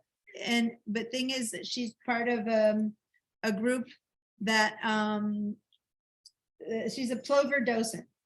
And so there's a ton of volunteers and there's a calendar that she's part of, which she's connected to here, which is for everyone's schedule, right? And so every single hour of the day has someone checking out the docents, and she had it, the docent, Plover docent calendar is filled with appointments, so you can see who's there at that time. So it's crazy because you're seeing tons of stuff that are not belonging to you. But here's the good news of turning things on and off. You can just turn it off and phew, all those hundreds of things that she had on turn off. And then when she needs to check in when it's her time, or is Marie or Sophia or Brad on, you can just go over here, turn it on and check and go, oh, Brad's on today at 5:30, or, ooh, my appointment is at, whatever, my schedule is, and then just turn it off again. So that's the advantage of seeing your calendars. Now, this is an example of a calendar which will be empty right now. You won't see any of these. And if I turn it on and off, it won't make a difference. But this is an example of, it's called Romeo and Pirouette, because when my son at school was involved in a play called Romeo and Pirouette, the teacher made a calendar with all of the times in which the kids were supposed to show up, rehearsals, parents, snack bar, cafeteria, all that kind of stuff. So he had his whole calendar set up, and all we had to do was connect to that calendar, and I would turn it on and I'd be able to see, oh, today's my day to do the snack or whatever. And then that happened some years ago. So there's nothing here when I turn it on and off, but I left it as an example of people send you calendars, or someone sent Linda those Plover docent calendar, and then you can check in on external calendars as well. Anyway, that's, if you don't have that, it doesn't matter to you, but what I did want to show you here is, here you see my Pipeline calendar, my Yahoo calendar, and my SBCC teacher calendar. If you don't have all of those things and you only have one, that's fine. That's the only calendar you want to use. Let me just show you one more thing and then let's take a break. What if I decide I was going to go with my friend Linda to Wakanda, and she says, you know what? I can't go to 8 p.m. Can we go instead to the 6:30 one because it's too late? I can go, sure. Watch, I'm going to grab it, drag it up to 6:30. Someone turned on their sound. And okay, so I just moved it to 6:30. So see how it said Wakanda 8 p.m. and now I moved it to 6:30. Or, well, I can't see it today. Can we go tomorrow to the theater? I'll go, sure. What time? We'll go at 7. And so I'll drag it here and I'll just move it to 7 p.m. On Thursday. So it's really easy to move things around when someone calls and changes plans, or the doctor says, can you come in 2 hours later because I have surgery, or whatever it is that you're doing. You can just select and move things, dragging them. Or later, let's take a break, but I'm going to show you how to go in there and do the repeats and stuff like that Anna was talking about, and how to do more details to these appointments. Let me see. Okay, so there's some questions in the chat. Let's take our break. A couple people asked me to do a break, so I'm going to stop and do a break, and then I'll come back. It's 10:40, 10:41. So meet you at 10:56. So be back by 10:56 a.m. Okay, be back. One word, be back. All right. See you guys in 15, and I'll continue answering questions.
So I was talking at you, not noticing that I hadn't yet turned on the sound.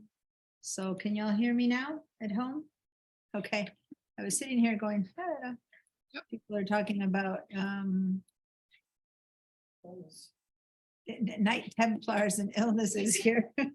Like, okay, I'll let you guys keep talking about night Templars and illnesses while I connect to my students. But hey, it's all worthwhile. All right, so one thing that I wanted to share. My computer, which began at the beginning when I came back from break, I set it up before break and it was working. Now it's not again. I'm tired of this. I can't keep counting on this old computer. I need them to get me a new computer to teach with. I left it set up and all working and connected to the thing, and now it's not again. So I'm tired of that. It's just that it was perfect because I was just gonna connect my backup to it. Okay, so here's my share again.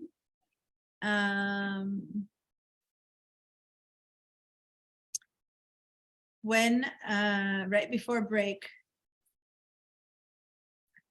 So there's a question.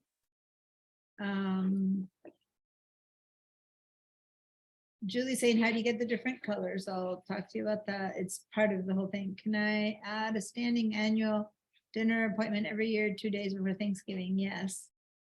How do you download your email and put it in a file? I still have to get to email for that. I get multiple 8 or 10 notices of appointments I've listed in the calendar. How do I stop that? I have both Google Calendar and the Mac calendar. It doesn't seem to matter which I use. Okay. That is weird. So the rest of the people's questions, I'll get to that. That one I might have to ask you to share your screen so I can see what's happening. But first, let me get to the regular, how it's working questions, and then I'll deal with what might be happening with you, Betsy, okay? All right, so here we go. So that was me reading the questions that were in the chat. Now, let's set up an appointment with a bit more detail than this. Oh, and by the way, one thing I wanted you to see is that if you did set up these appointments, if you go to your phone, right? If you did make a, Wakanda or stuff like that, which I asked you to do some basic appointments, then what I want you to do is to go to your phone and notice that I set a lunch with Paloma, a Wakanda, and a Meet Maria for tomorrow. So just really quickly, I'll share with you guys my phone. And notice how you didn't see how immediately, but there it is. If I look at today, now I have lunch with Paloma, Wakanda. If I go to tomorrow, there's my Meet Maria. So the good news is that I could be on, like I said, I could be at the dentist and set up my 6-month appointment for my next cleanup. And it just shows up on all my calendars, iPads, iPhones, as long as on the settings, I have turned on the calendar appointment on each of my devices. Then I can see the appointment spreading through. And if I switch Wakanda from 6 to 5 p.m., it switches also on my phone. So maybe I was working and someone called me and said, hey, we have to go a little bit later. And I switch it on my computer. When I look at my phone later to see what time was I going, in the phone, it's already been switched. Like it's just part of the whole, it all gets pushed around. Literally, the information gets pushed from one to the next and it doesn't need to. Martha signed in, Rod signed in. Can you come and sign in? Yeah. And, Can I Jeanette mention, and Linda. I have tonight 6, 6:30 and 7 event appointments. And it's just showing that kind of all lump, not the breakout. Okay, so on your computer or on your phone? On both. So when you have, so let's say that I have lunch with Paloma and I would supposed to at 1 meet Maria to walk dogs. So if I put 2 at the same time, then here I have Lunch with Paloma and Meet Maria with What Dogs, and they're both happening at 1. Mine are every half hour. Okay, so then this is kind of how it would work. And clearly I can't do both at the same time. Now, it might be the other way around. I might be that I'm going to watch a movie. And then later I said, meet with Maria, and I'm going to be watching the movie with her. So maybe I have things that are logically overlapping, but for the most part, this wouldn't work. Now, what someone else here says that they have something every half hour. So watch, what if this Lunch with Paloma is going to be just a half-hour deal? I can grab this here from the corner and just drag it in and make it only occupy half an hour. And then here's the other one is also, and then I'm going to walk for half an hour. So now these two occupy the 1 hour slot. And so they show up a bit tinier. So it's harder to read all of it because it's, you know, made smaller. So how do we make these changes other than moving them around with my mouse? Okay, so here I'm moving around the mouse. That's one thing. What if I want to write some more information on one of these? So I'm going to go ahead and say that the Wakanda Forever, right, is the movie that I want to do, is the change that I want to make. So I want to add more stuff. I want to say what theater it's on. I want to maybe invite someone to watch it with me. Maybe I want to set myself a little alarm to remind me 15 minutes ahead of time or half an hour ahead of time to leave. What was that? Some kind of alarm? I turned this off and Oh, okay. Just John's phone made a little like whoop, whoop. And I'm I've like, done that before. okay, so I'm gonna go over here and I'm gonna just double click on it, right? So everyone, hopefully you've at least made one appointment. I'm gonna double click on it. When I double click on it, a bunch of choices pop in. And this is going to respond to many of your guys' questions, right? That you said colors and repeating appointments and that kind of stuff. The only one it might not answer is Betsy's because I'm not sure why you're getting a ton of them, but yeah. So here I had an appointment that I first created that says Wakanda. Well, first of all, if maybe it needs to say more than that. Maybe it's in this case it's Wakanda, I think the name is Forever.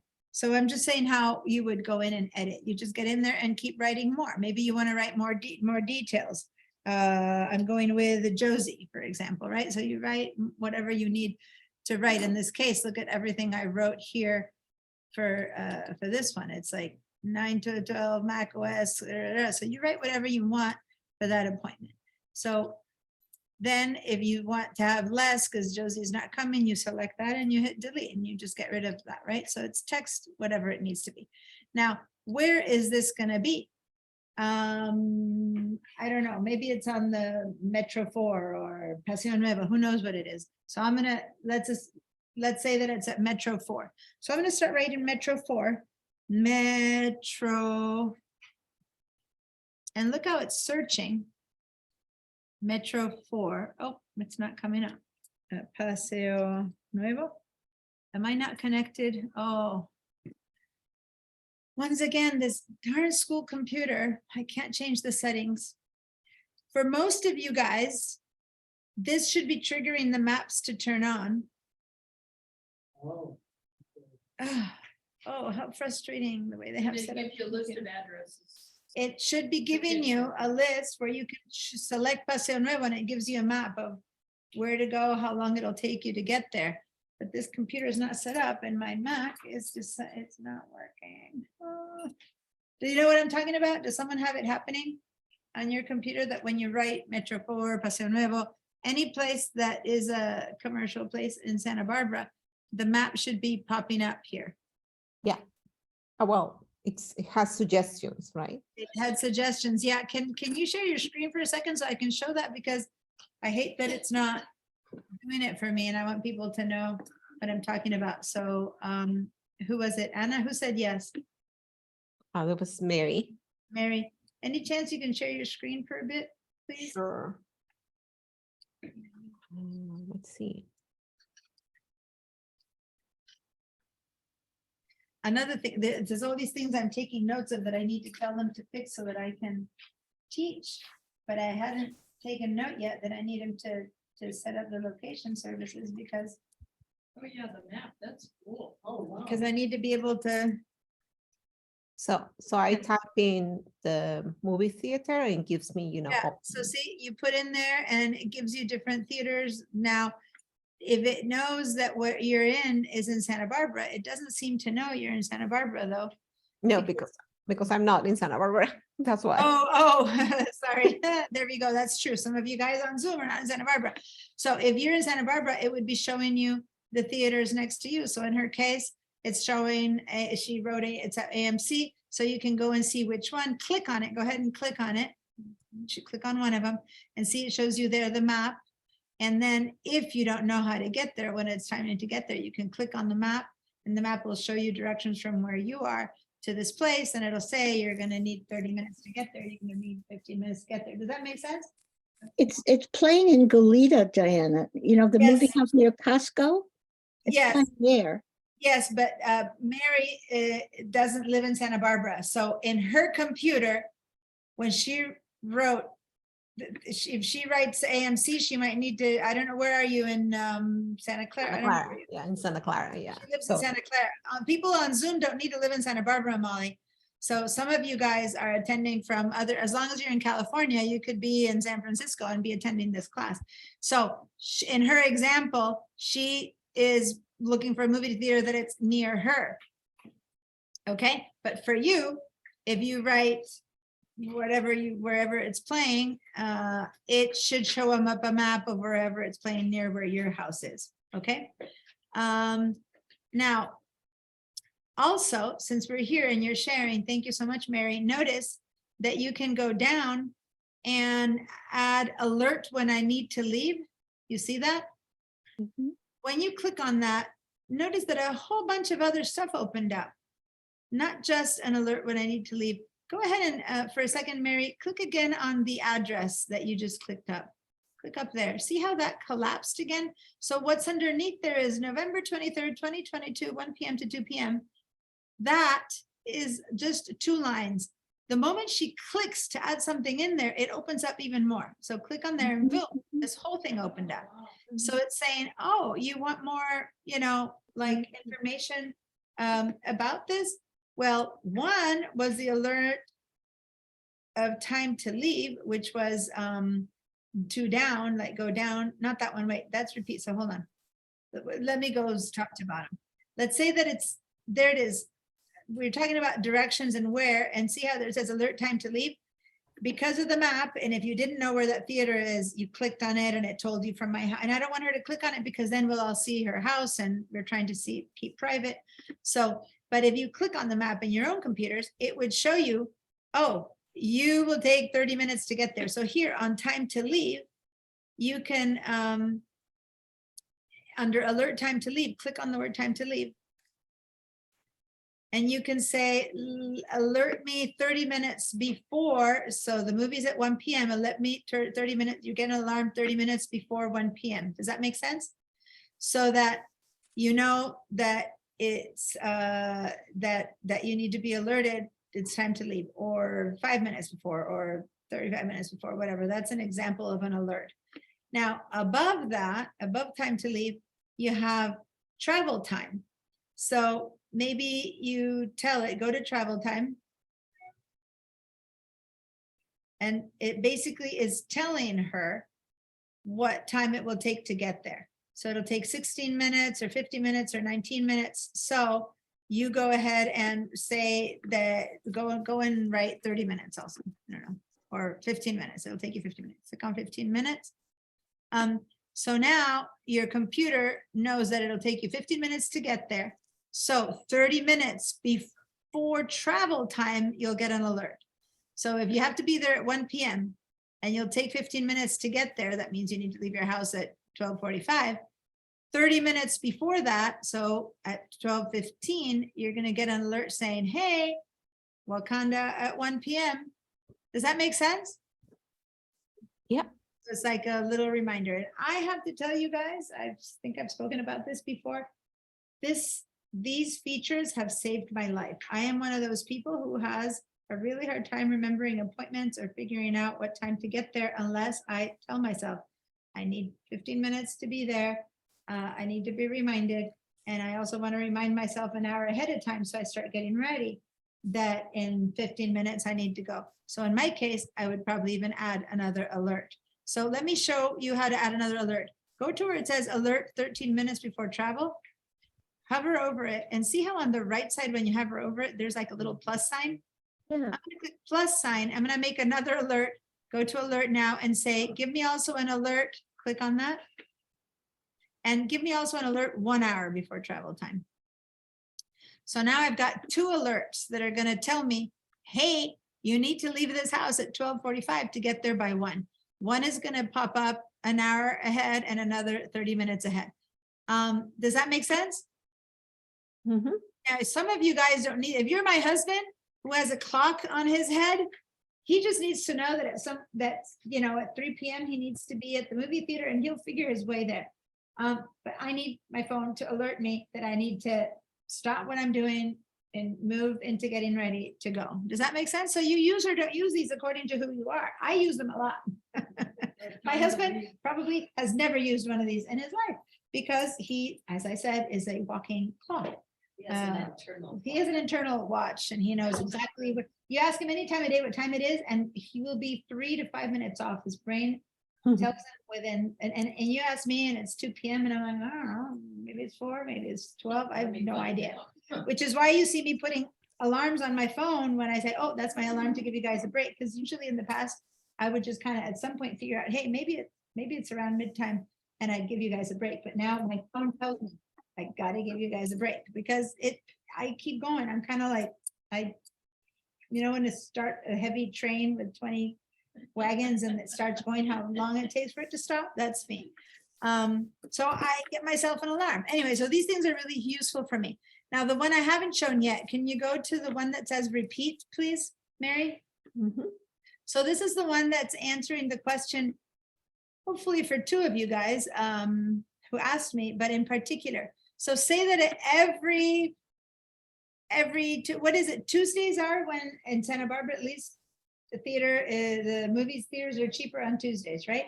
So say that every Tuesday at 6:30 p.m. you want to go watch a movie and you just want to set up an appointment for every Tuesday. So here under repeat, you could put every week, right? So go down to every week. Yeah. And then instead of 1 p.m., let's change that to 6 p.m. So click over there where it says 6 p.m. and click on the 1 and click on that, click again. And write 6, okay? And when you click on the end time, the first one you write in, like she did, she wrote 6, but the second one automatically gives you things. Normally appointments are 30 minutes or 1 hour or 1 hour and a half, 2.5 hours. So you just kind of set a choice, the up 2.5 hours.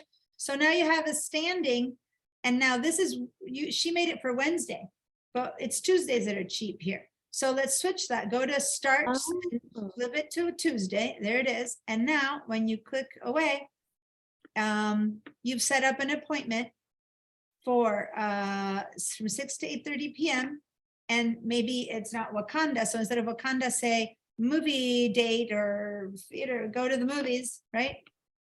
Movie night, yeah, movie night. And it's a standing thing from, you've put in a whole bunch of stuff right now. So you're ready to click away. So click somewhere away and it's done, right? So when you go into that movie night there, right? If you go and see what's happening, it's been set up for every night. So see now on Tuesday, the 22nd, Tuesday, the 29th, Tuesday, the 6th, Tuesday, the 13th. Do you see how she has, it says movie night on each one of those? Because she's looking at this in calendar mode. So that's eternal. Like she can go to 2028 and it'll still say Tuesday's movie night. Now, sometimes you want that and sometimes you just want something to repeat for a shorter amount of time, right? So does that work though, by the way, you guys? Can you all create something like that and you have questions before I keep going?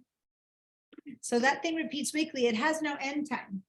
Is there any way to find out what on the next week, what movies will be showing or not? No, hold on. No, not with the calendar. But let me just look at the screen one more time. A movie every week. So right now it's set up to watch a movie every week. Now, in the case of this, it might be something that you want endlessly because you do this every Tuesday and some Tuesdays you won't. But what if you're setting up an appointment that has an ending? You're going to do this only until December 12th. After that, you're not going to go to the movies anymore. This would be more typical of a class. So you could say end repeat on date. Click on date and then go to the calendar and say end repeat on December 12th. Right? That's it. So now when you look at your calendars, it's set up for 3 nights, but by December 12th it finished. So the Tuesday the 13th does not have the date on it. You see that I mean? So it's repeating for 3 weeks. So this is kind of how you would set up a class, right? You would set up a class with a repetition of, it's a 6-week class. It ends on a certain date. So you then have every week a reminder of your class. And, but then you're done. You don't want it to remind you forever. So in the chat, a couple people had asked, how do I stop it repeating forever, right? So I'm looking down now at everyone's questions. And someone else had asked the other way around. Becky said, how can I end a standing annual dinner appointment every year, 2 days before Thanksgiving? So you go to 2 days before Thanksgiving. The thing about that, and here's an important thing, Thanksgiving changes, right? So I'm gonna give a sample. Thank you so much for all that, Mary, for showing us that part. So I'm gonna show you how to set appointments for dates that change. But for now, Anna also had her hand up. So yeah, what's your question, Anna? I forgot. Oh, I know. How would the reminder or notification can sound and allow them to know that that day we Okay. have an event? Yeah, hold on. Actually, I need a pen. And I was looking for a pen, so let me write this. And what my I'm making a note of the calendar. Location settings so that I can show the map for an event. Sorry, I'm making notes of the things that I need them to fix here on the computer so I can teach them to you, and I didn't want to forget that. So let me go back to share my screen and let me talk about that question. So when I said that you get an alert, right? So let's say that I'm going to move Maria over here. Say that lunch with Paloma, I wanted an alert. So I click over here and I say, the default here says alert 2 hours before. So that's there. Like if I turn it on, that's the default alert I'm going to get. What does that alert mean? What is that alert they're going to 2 get? hours before they're gonna tell me something. Yeah, so, but what kind of, so I'm going to put 2 alerts here. I'm going to put another one 5 minutes before and one 2 hours before, for example, right? Now, what does this mean? What does an alert look like? I'm going to change my screen, and remember that you guys, we talked about, I'm going to share my system preferences now too, hold on. What class was it? I believe it was Intro to the Mac. Trying to remember what class was it that I showed you the notifications. Maybe, I think it was in an Intro to the Mac. So I'm going to head over to my system preferences and go to notifications. Okay, notifications. And over here, you choose what kind of alerts you want. So in the top calendar, you want notifications for your calendar, Okay. what a kind of alert you want. Okay. And you make those choices. So do you want just a little alert that pops up as a little banner? Do you want then that you need to say yes and turn on? Oh, this is driving me crazy. This is when I tried to teach you this, that this doesn't change. I'm sorry, I am so frustrated with this computer that I cannot teach you the class I need to teach you. And my computer today, no matter that we put it on the warm pad and it turned on at break, it died during break after I left, and now it's not on again. And I can't, I should not have to teach you with a 12-year-old computer. They should be giving me a computer I can teach you with. As you can see, it's becoming something that I'm really getting a little bit unhappy about by now. So I can't show you this. So does someone have a system preferences that they can share? That's so that I can show you how to set the notifications. I do. Julie, thank you. Sorry, I'm so glad that you, in a way, are there, that you can share. Okay, so she went to her notifications. Here's her calendar, right? And so when you click on calendar, as long as you allow notifications, right? So yeah, go ahead and click on your system preferences, which is, it went back there. Yep. So on the calendar, there's 3 types of alerts you can get. First of all, you need to turn it on, allow notifications, which is what I couldn't do on mine. So she has it on, right? See the top, no, down where the slider button is, like the top. Go to the top of this, down half an inch. Move your mouse. Yeah, see that little slider? First, you need to say yes, allow notifications, right? So if you click on that slider, can you turn it off and on? It's a simple on and off in this case. Now that means that you will not, even though you ask your calendar to alert you about something, if this is off, your calendar won't alert you. So this is important. This needs to be set on, okay? So first you allow notifications, and then it says, what kind of notifications do you want? If you click on alert, the way she has right now, the description underneath says banner appears in the upper right corner of your screen and go away automatically. The alerts stay on screen until they are dismissed. Now, that means that you're going to get one of those little sliders on the top right of your screen. If you've never seen one, that's what an alert looks like. And it'll stay there. And you will have to either snooze it or say done, like turn it off. That's the alert. So it's the one that basically, now you could choose to have a little sound at it or not, but it sounds, it's a little tiny little thing. It's not like it's a huge alarm or anything. It's just an alert. If instead you switch to banners, can you switch to banners for a second? Banners will come and go on their own. Like the banner pops in, it lives there like maybe 10 seconds, and then it disappears. See, banners appear in the upper right corner and go away automatically. You see that? So it's, if you happen to be watching your screen at that moment, you'll see it. So if you work on your computer, clearly you'll see it arrive, but then it disappears again. So if it's one that you kind of go, oh yeah, it's good there, and it'll disappear. If you happen to be looking away when it appeared, it'll be gone because it stays for whatever, 10 seconds and it goes away. Versus alert, can you go back to alerts? The alert, you need to say, okay, got it, thank you.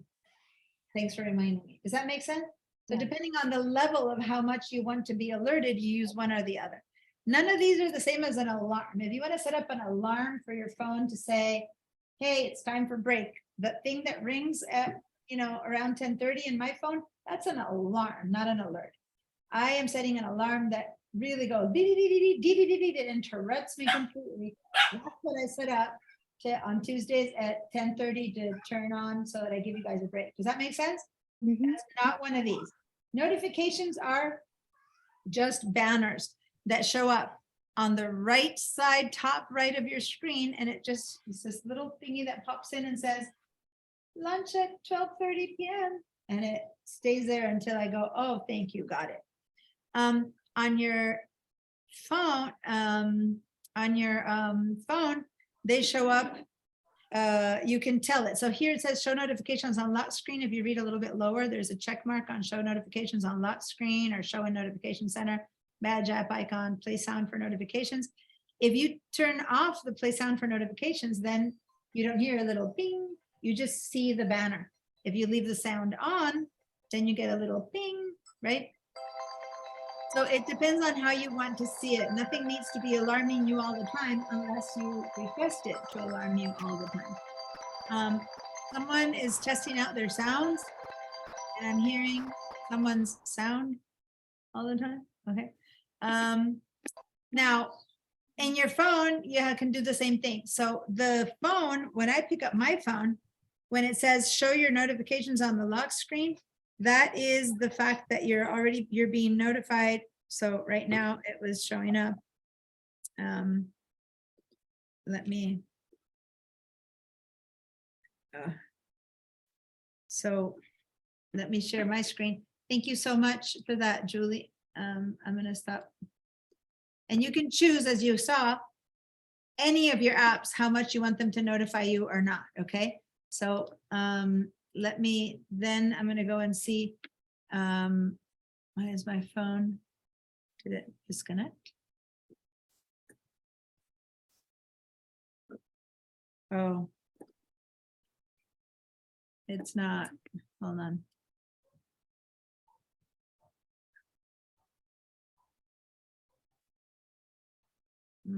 I'm getting one of those little rainbow wheel of death. I don't know why I tried to share my phone and I'm getting one of those little rainbow wheels. Oh, the frozen one, What? the one that go frozen. That you need to Yep. restart your computer. Well, I think your computer might be. Sometimes it's your computer, sometimes it is the app, but if I close the app, then I can't keep teaching. So I hope this resolves itself. Okay, I'll stop, I'll wait for it because it's, okay, someone's got an alarm ringing. I'm gonna, if you know how to stop it, fine, and if not, tell me.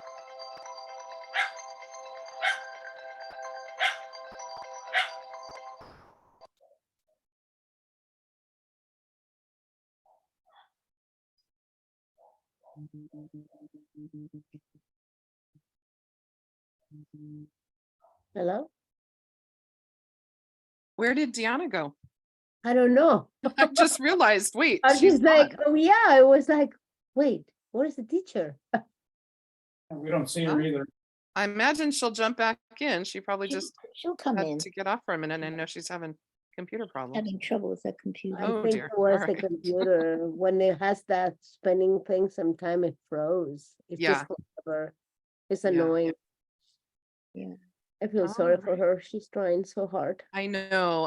It's hard to do your job when you don't have the right tools, right? She's trying to teach a computer class and she doesn't have a computer that's working Well, right. So yeah, How so- could she demand to get the proper equipment up to date? So it won't be so hard for her. one not one fair. would think It's it not wouldn't, fair for her. it wouldn't be so Well, I hard for her to have get one. what she needs.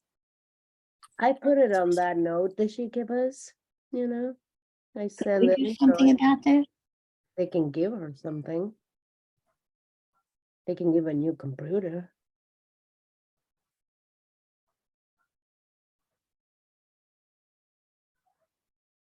Such a strain on her. Yeah. It's not right.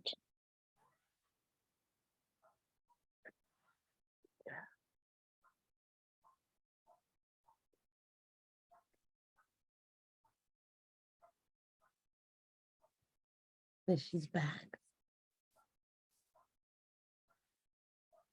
Well, who's on the class? They can tell us. Is anybody on the class right here? No. I just sent her an email to her pipeline that Wait, but we if you lost her. somebody from class in here, that There she means is. She's with the JL Day 1. Can you hear me now? oh, Yes. now we can Here. hear Talking you. over here from Jeanette's She's helping computer. somebody. Yes, I'm now we gonna can hear. see the class for a second. Can anyone else hear me? Yes, Yeah, Yes. we're getting you. You know. No one's saying yes, you can't hear. yes. Yes, yes. Yes, you can't hear us? Oh, Suzanne's saying yes, so you can hear me? Okay. Yes. My computer crashed. I'm gonna have to reset it. So I'm gonna go reset my computer and I come back and keep talking to you guys from here for a minute until my computer resets, okay? So give me a second. Oh, she's so sweet. Okay.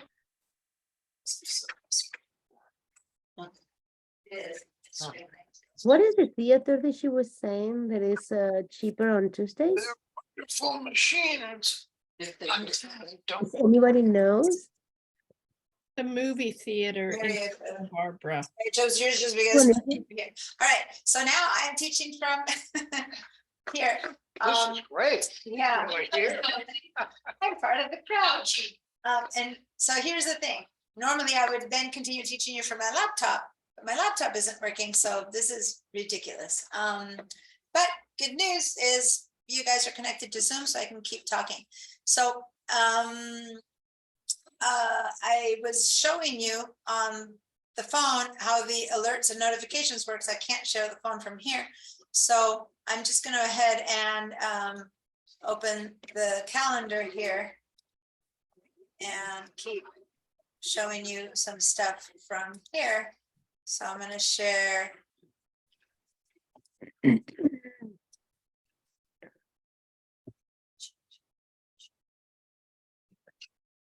Oh, I won't Don't be they able- have heat in that room? Everybody's got their because coats this on. is a school computer that's blocked. You need to put in the password. So I can't, okay, so all is good except for that I can't share screen anymore.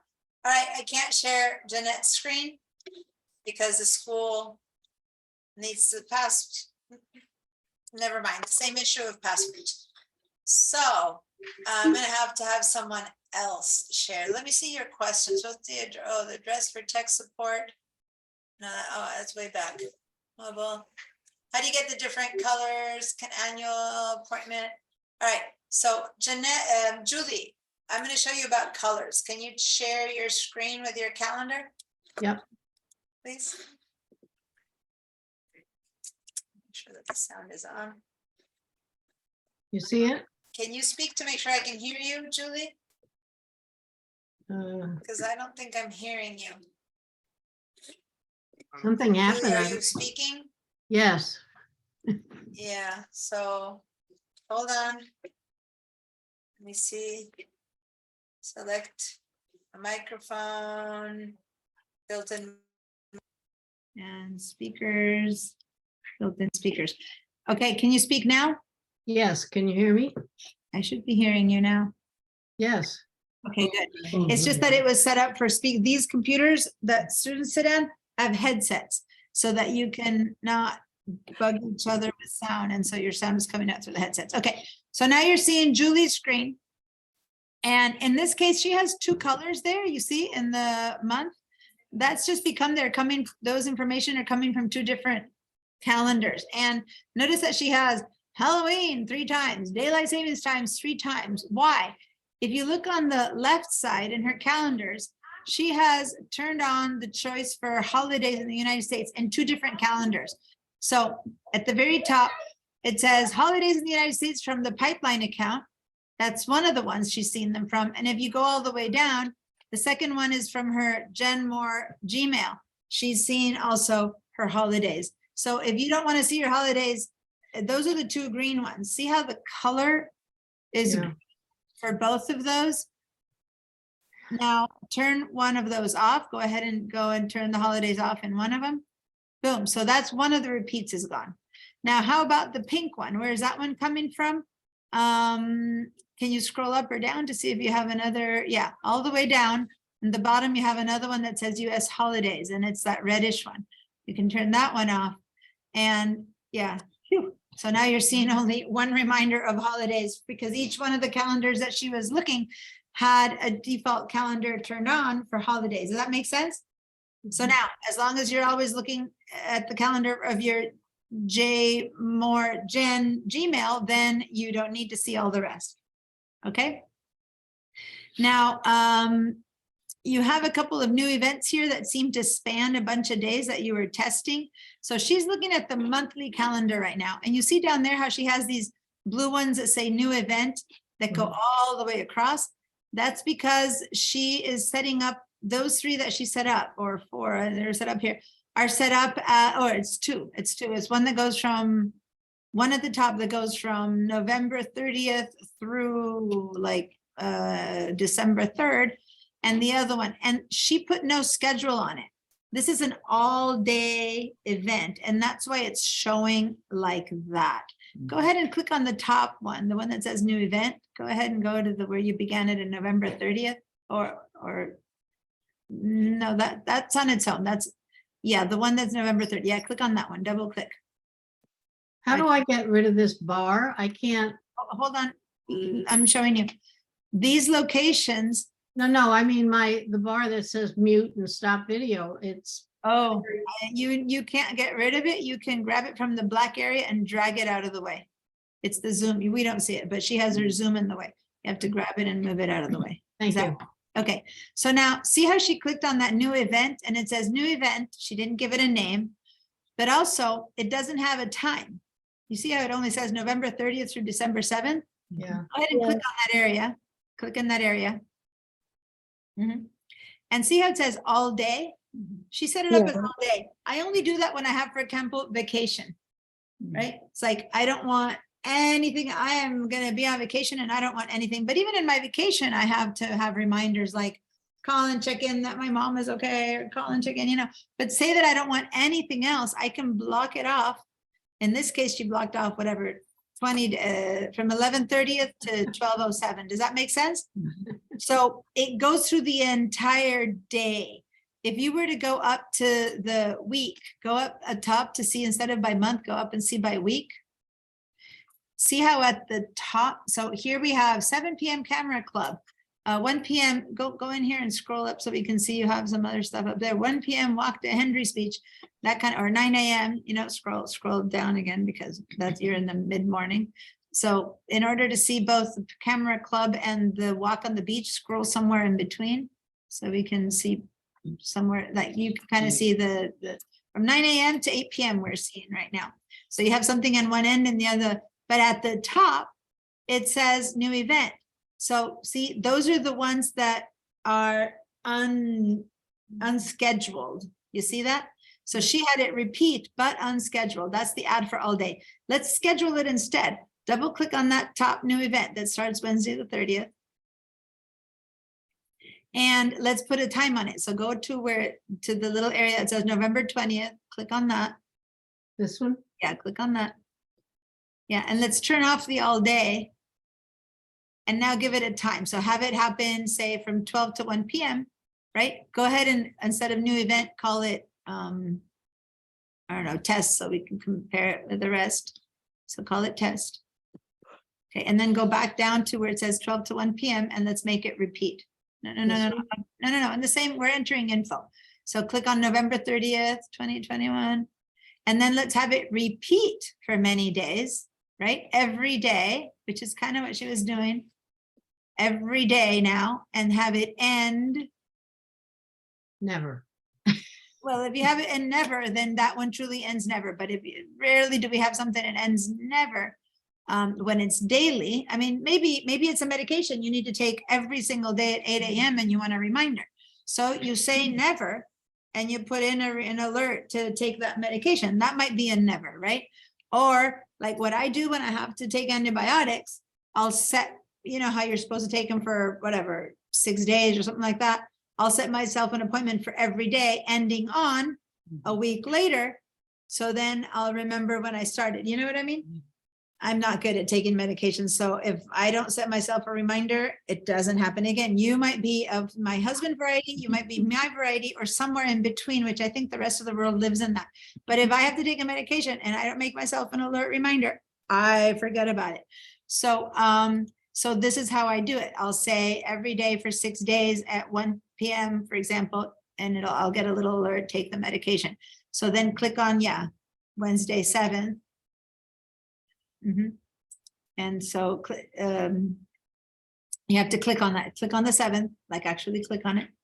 There you go. And now supposedly when you click back on the gray box, click on the gray box, not on the, now you left it down there, you left it at 12 PM. So see, the difference is that when you have a time on it, it shows up once a day as a block. Got it? Versus the top one that said new event, it was an all day. So see how it shows like this long block. Does that make sense? So those long ones I set up for like vacation from this day to this day, I'll be in Mammoth, yay, right? But when you want something to repeat, so that's one alert. You'll get one alert the first day saying, oh, vacation from here to here, but you don't get an alert each day, right? Versus the bottom one, each day at 12 PM, you'll get a little alert. Take your antibiotic, take your antibiotic, take your antibiotic. Does that make sense? So that's the two different ways of setting up an appointment that you want repeated. All right. Now, over here where you set walk Henry's Beach, if you set it up to, did you set two different ones, one for Tuesdays and one for Thursdays? Or did you set up one that says Tuesdays and Thursdays? Because I haven't shown that yet. I don't know. Okay, so double click on this one. And let's see, she set this one up for repeats every week on Tuesday and Thursday. So you don't need to set one for every Tuesday and one for every Thursday. She set it up as a repeats every week, but on Tuesdays and Thursdays. So let me show you how to do that. That was already set up. And she knows, so click on, make a little block that'll happen at 2 p.m., for example, at whatever, any of these days. Okay. Yeah, so this will be Mac class, for example, that you need to come twice a week. So right, Mac class.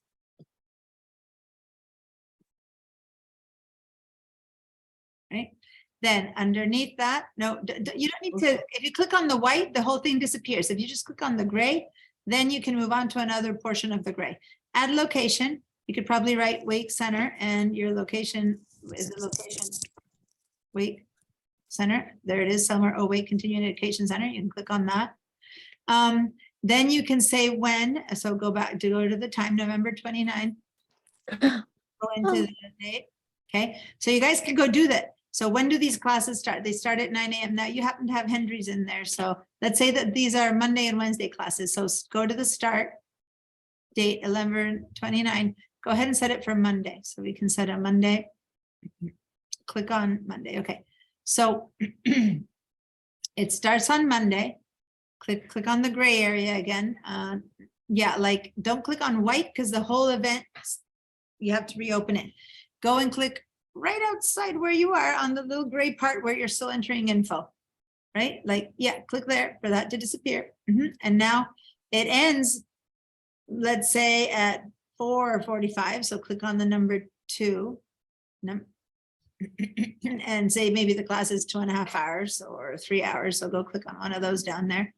Now, if you have a time that's not there, you write it yourself, right? You can say, oh, it finishes at 3:30, but those are just random ones. Okay, so how often is this going to repeat? Go to repeat. And it'll repeat. Oops, sorry. And double click again. It's not a big deal. You have to do it again, but it's to save you time. So go to repeat. And it's going to be every week, right? So you click on every week, but then you go, wait, but it's not just every Tuesday, Mondays, it's Mondays and Wednesdays. So you go back to repeat and click on custom. And so if it's every week, but Mondays and Wednesdays, so you choose Monday and Wednesday. So weekly, every once a week, Monday and Wednesday. And then when does the class end? Go to end repeat and say, let's ends in December. So on date, December 16th, I don't know, click on that. And then you switch to December, you're in November. So switch over to December and say December 16th or something like that, whatever. Go down and click on something, it doesn't matter. Yep, now click again on the grade time. Yeah, just say okay to that. Okay. Now, maybe you take 5 minutes because you don't travel, you're on Zoom, right? So you don't need travel time, so you don't bother. But if you guys have to travel here, you might put how long your travel time might be. In your case, let's say that it takes you 15 minutes to get here. Now, do you want to be reminded or not? Now you put an alert and you say, sure, remind me, I need half an hour to get ready. So remind me 30 minutes before I have to start traveling. Or, oh, I need an hour to get ready. So remind me, or remind me twice, remind me 30 minutes and then remind me an hour ahead of time. Like that would be me, right? So if you're totally into reminders, you would add another reminder, that little plus sign right there. So I'm showing you the extremes, right? So then you might say, give me also a reminder. Now, for things that are happening far away, like say I'm setting up an appointment for the dentist in 6 months, it wouldn't help me to be reminded 30 minutes before travel time. I would maybe like a reminder the day before, right? So go and click on alert. And see how you can scroll down, and it says 1 day before or 2 days before? So maybe for birthdays, sometimes I want to be alerted that it's someone's birthday 2 days before. So I have a time to, so let's go and make this one be a 1 day before or 2 days before kind of alert. So this is for things that really I don't have in my constant knowledge, so to say. I would do that.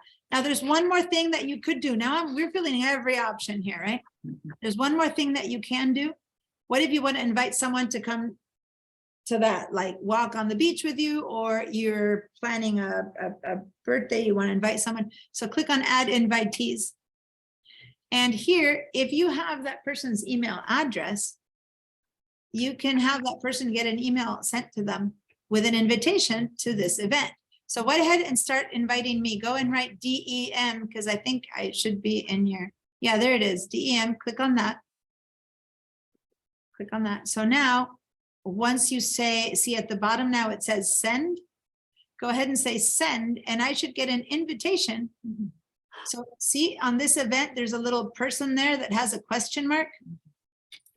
I'm going to go to my phone and see if I already got the invitation. It might not be here yet but I'm going to go ahead and at some point, I'm going to get an invitation, and I can't share my screen with you, but it's looking, I have it set up. I'm going to. Deanna, I have a question after you check your phone. Yeah, go ahead, ask me. I need to go and set it up with the Let me just bring this back open. And I did an invitation before our break to my husband, and I got a weird thing that I had to have a contact for myself. So Yeah. I made Yeah, that, and it still showed it. Okay, it has to do with that you need to have a contact, your own self, you need to have a contact address for it to know. Okay, go ahead and say that you're sending him this one. Let's see if it says that. See? So, no, this is a change of an event. So do you want to change this for all of them or for only this one? Go ahead and say for all future events. You've just finished this event and you're making a change. You're adding a person to the invitation list. So say to all of them. That seems to be working now. I don't know. Interesting, because for the walk on Henry's Beach. Okay, go ahead and say edit, because you're about to send an invitation. So that's why it was kind of letting you go down, because you haven't finished this one yet. Normally Okay. it's just an event change, but here you're sending an invitation. So here at the bottom, it says send. So you first need to send before you can be done. Scroll down more, and then Oh, yeah. send. Okay. So now go to the one that you tried to invite your husband to, walk on Henry's Beach. Okay, go here. And put his name again and choose. Say all future event. You want him to be invited to all of them. So that in his calendar, that area will be blocked off too. Okay, now. Interesting that before I was getting a message about me having to have a card. Well, go ahead and say send. Maybe it'll do it to you now. What it means that in your contacts book, you need to have yourself set up as a person. Okay, I did it. Maybe it just didn't So catch. I need to, hold on here. I want to turn on my computer again, because as we're chatting, I'm not turning this one on. It is. but-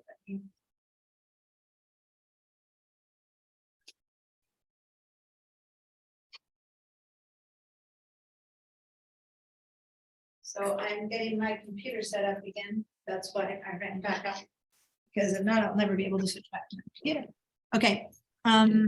Yeah, it may have taken time. I don't know why, but Yeah. this obviously is So working. now, I wish I could share my screen with you, but you guys here can see, maybe you guys can see it here in the calendar. But I am getting a Matt class invitation from Juliet Moore. You see my message? I don't know if you guys can see it. But do you see that there? No, I don't see. My middle, like the place, I'm moving my hand, I'm going, yay, there, you're sharing your screen, so it's probably a little bit harder for you. I can't see you, yeah. That's okay, but basically on my phone, I'm getting a little alert. This is an alert, and my notification says invitation from Juliet Moore, November 28th, 1:45. Do you guys see it here on my phone? Like people who are here, which is only 3 of you guys. There it is on my phone, right? I'm getting an invitation from Juliet. Juliet Moore invited you to MAC class, right? So I am going to accept. Okay, I'm accepting right now your invitation. And oh, your client does not have permission to get URL. Because this is the pipeline account that you used and you're not faculty, maybe this is weird because I said yes. Invite. I'm getting an error message that says, Google, that's an error. Your client does not have permission to get URL. All I can think of is because we're doing this on my pipeline account and you're not work. Anyway, let's see. But had normally when I say yes, your question mark, instead of seeing question mark, it would have a little check mark like, yep, the invitee is coming, because I would have said yes. And then in my calendar, I would have a 1:45 PM Mac class set up for me. Does that make sense? Wow, populated. Yeah. Anyway, right now, it still says question mark, like I haven't accepted, and that's, I'm gonna see if it lets me accept from the computer once I set it up, but right now, it gave me that test message. Now, one other thing that I want to show, your original question, how do you change colors, right? So over here you have at the, scroll a little bit higher up so we can see the beach one, like, not so much, I want to see both. I want put the beach one at the very top, like scroll so that the 9 a.m. one shows up at the top. You have it at the bottom. Scroll it the other direction. Yeah, there we go. So now we have a 9 a.m. walk on Hendry's Beach. That's one kind of appointment. A class is another kind of appointment. So and then let's say that test is another kind of appointment. It's nice, change the calendars so that they change colors. So let's go to the walk on Hendry's Beach. Open it up again, open one up. Yeah, and then at the top right next to where it says walk on the right, see how it says a color? That color is if you look at the left, is your home calendar. So you could change it to a different one, right? But it makes sense maybe to have it be in your home calendar. Maybe you want it in another calendar. But what doesn't make sense is for your MAC class to be in your home calendar. So let's leave your walk and home calendar. I have like a calendar for like exercise so that I see it green. Every time I'm getting ready to exercise, it's in green. Every time I have to work, it's yellow. Every time it's a personal thing, it's purple. So when I look at my calendar, I can see if it's all yellow, I'm working too much. If I don't see any green, I'm not getting enough exercise, right? So I count. So go to the MAC class now, one. Should I and- get rid of this? Yeah, just when you go to the MAC class, that will close. I'll go down to the MAC class one, open that one up, and let's switch that one. Yeah, double click. Switch, go up to the color and switch that one to your pipeline. So Julie Moore at pipeline, click on that. Are you sure you want from this event to that event? Oh, the invitation will change. That's true, because you were getting invited me from a personal account. So basically it's telling me that my iCloud account this is not the same as changing calendar. This is changing account. Go ahead and say cancel. I see now I'm probably not getting your invitation because you invited me from the personal account. Let's switch it instead to work. So go down on the left side where it says home or work, switch it to work. Or at the top, I'm sorry, at the top right where it says MAC class, the color, the box, where it says MAC class on the Okay. right side, there's that little box, flip from there to work. How come it says iCloud? Click on work and then I'll tell you. Because now click away, just let's look at the color for a second because I'm trying to answer one question at a time. So see how it changed color? Mhm. Now, I don't know. It should have changed for all of them. You have to hit repeat. No, so click on the second one. Maybe we miss it. Yeah, double click. Click on change that to work. It should change for all of them. Change to work. Yeah, click on work. Oh, at the bottom, you need to say update. Normally you don't. Now let's switch to next week to see if they all But change. look at the different shades. It's not even the same One one. is selected. If you click away, they both go into that muted color. You click on some white. They all are muted. And then when you select that date, it goes like dark. Go to next week, make sure that they all changed. For some reason, I think because you made, so yeah, so that's like December 7th. So let's say they all changed color. See that? Mhm. So now every week, she's just scrolling sideways, by the way, which with the Mac mouse, we can't do, but we can. So now every every one of these is a different color. And this is when I do like to share my screen if I could, because it's not, and hold on. Screen it.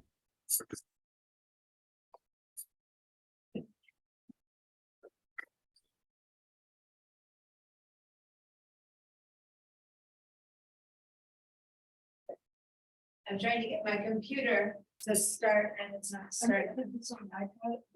Oh, on the thing, That would be great. revive it. Thank you.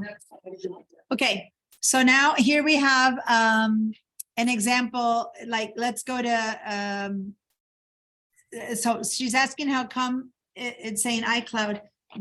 You created that account on your iCloud account, and because you have it as your default account, the iCloud account always sets itself as a default account. And so the blue is showing you that it's coming out of your default account. If you don't want to use your default account and you want to use another one to make your appointment in, you can do that. And then it'll set up in that color. So go down, which is the account that you use the most here, the Jen Moore Gmail? Well, I use Cox, but I can use Jen. Oh, I can use Gmail. okay. So then click on,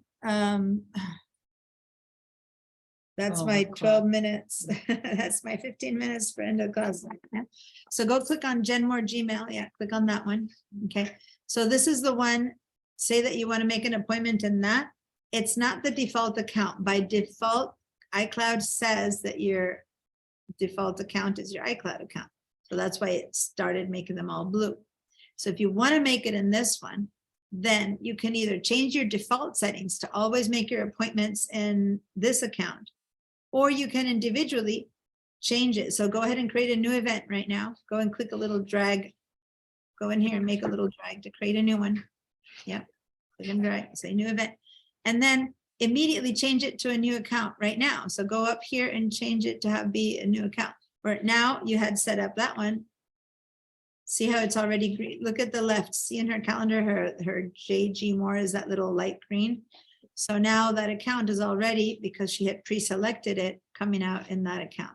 So now you can say, I don't know, breakfast with Diana or something. Right? And so it already came up as being part of that that J Moore Jen Gmail account. Does that make sense? Because you had pre-selected it, but had you not pre-selected it, say now you want to create one somewhere else, then you just change that setting up there. Now you don't have to live with these colors. You can change colors. So let's head over to you know how I just told you my green. I wish I could show you this with this screen with you, but my calendar here. See over here, people who are in person, this is my real calendar, right? And if you look at that, oh, there comes my invitation from Julie again. So can I put this up to her phone? Oh, that's letting me in. Okay, that's letting me in. So let me see if I can get my Zoom started again.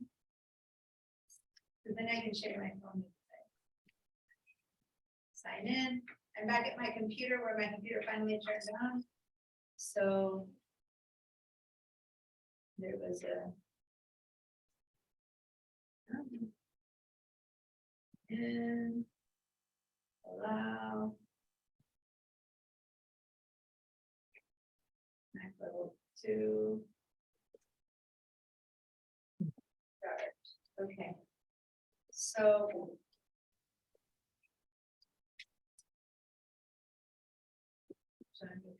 audio. Recording in progress.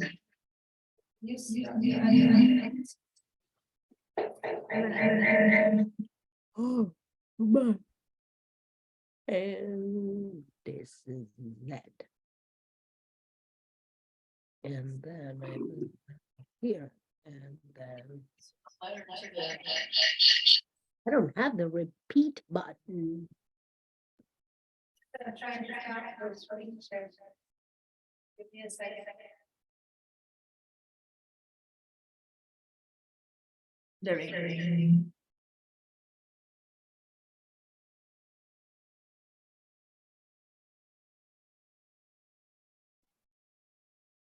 It must be very cold there. You all have your coats and gloves on. Yes, it is very cold in here. Why don't they put the heat on for you?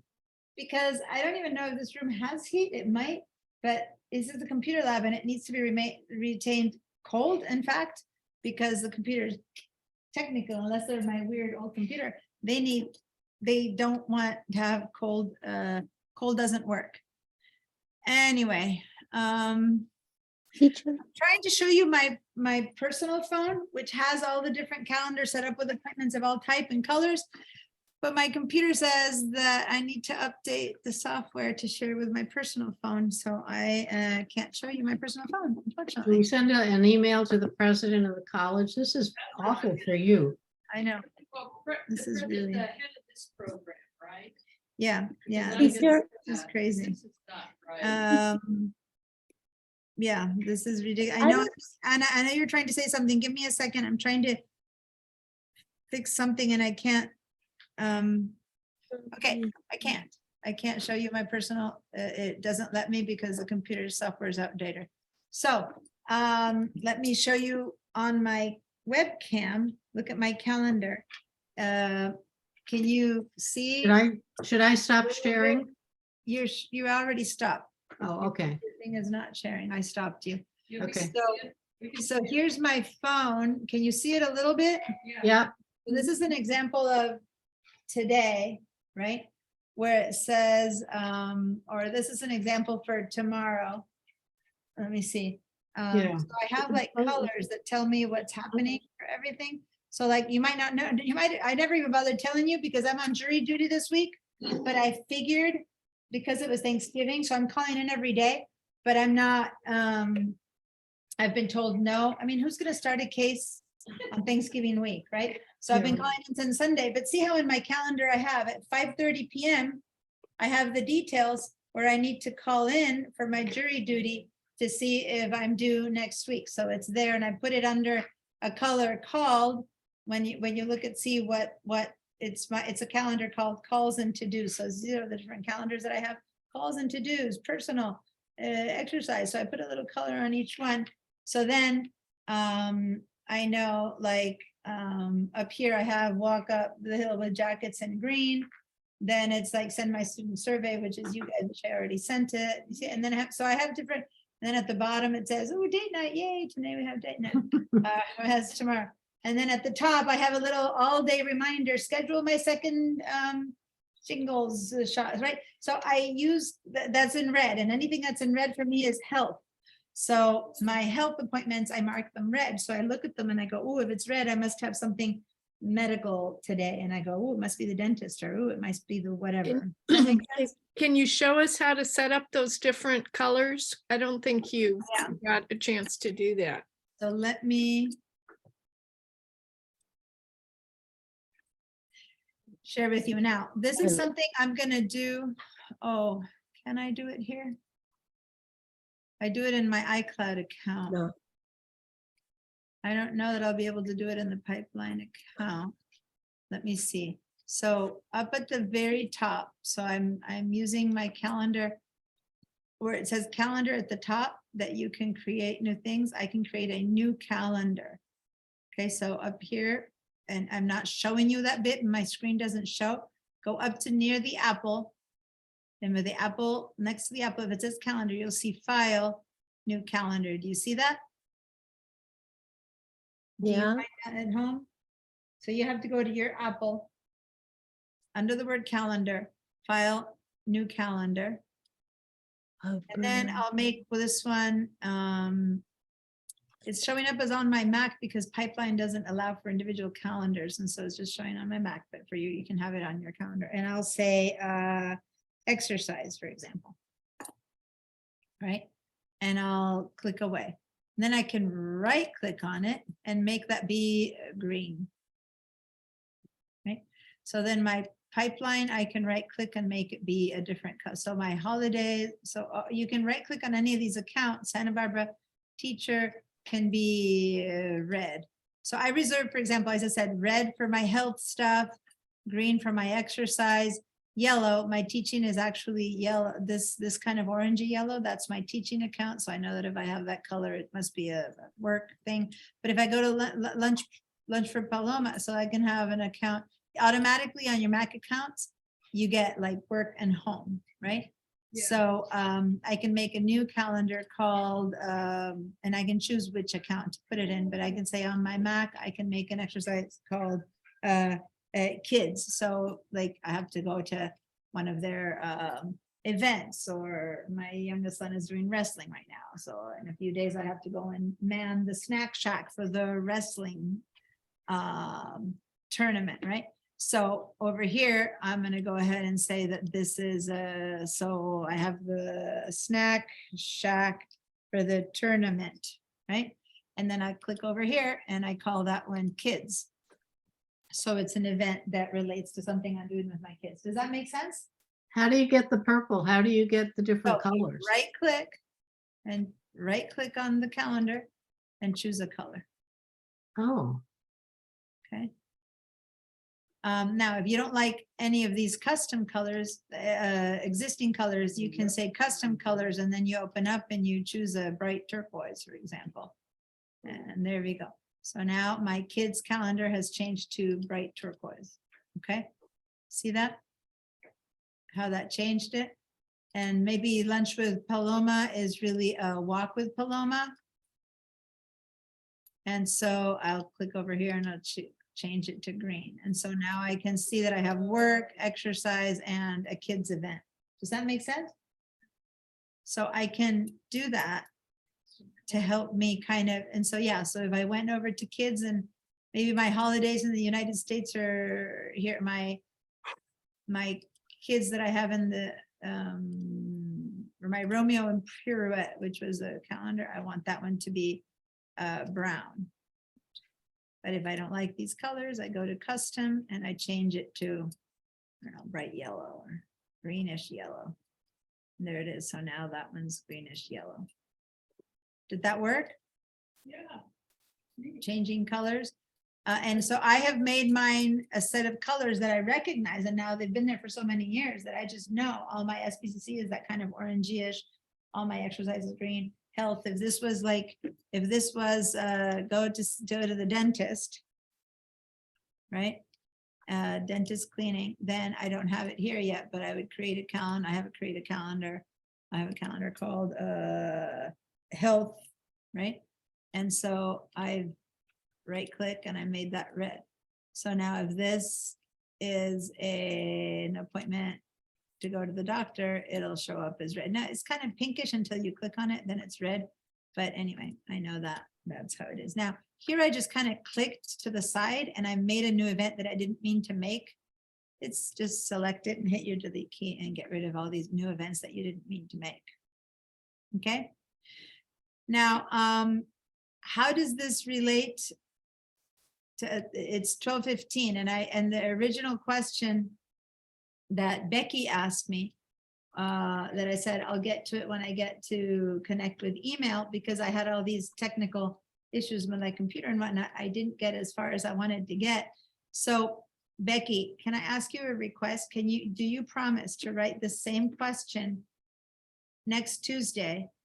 And while my computer is warming up for me next Tuesday to show you how to use the backup, I will answer how to go to email and download stuff, because we only have 3 more minutes and I'm afraid that people will leave if I teach it in the after time, and then you guys won't learn that. And that's an important question.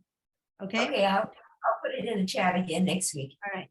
And then Betsy, you had an issue with a repeating item. Did any of this help you, or is it a completely different thing that's happening? I don't know. I think I've got to go back into it and try all the things that you've shown here. And Can you share your screen so we can see? well, Because no, we had you see, it comes into different. It comes into mail, actually, well, or Gmail rather, and I get all these notices, and so. So it could be that in your Gmail account, you have something set up for repetitive email notices from your Gmail account. Maybe that's it. That's a thought.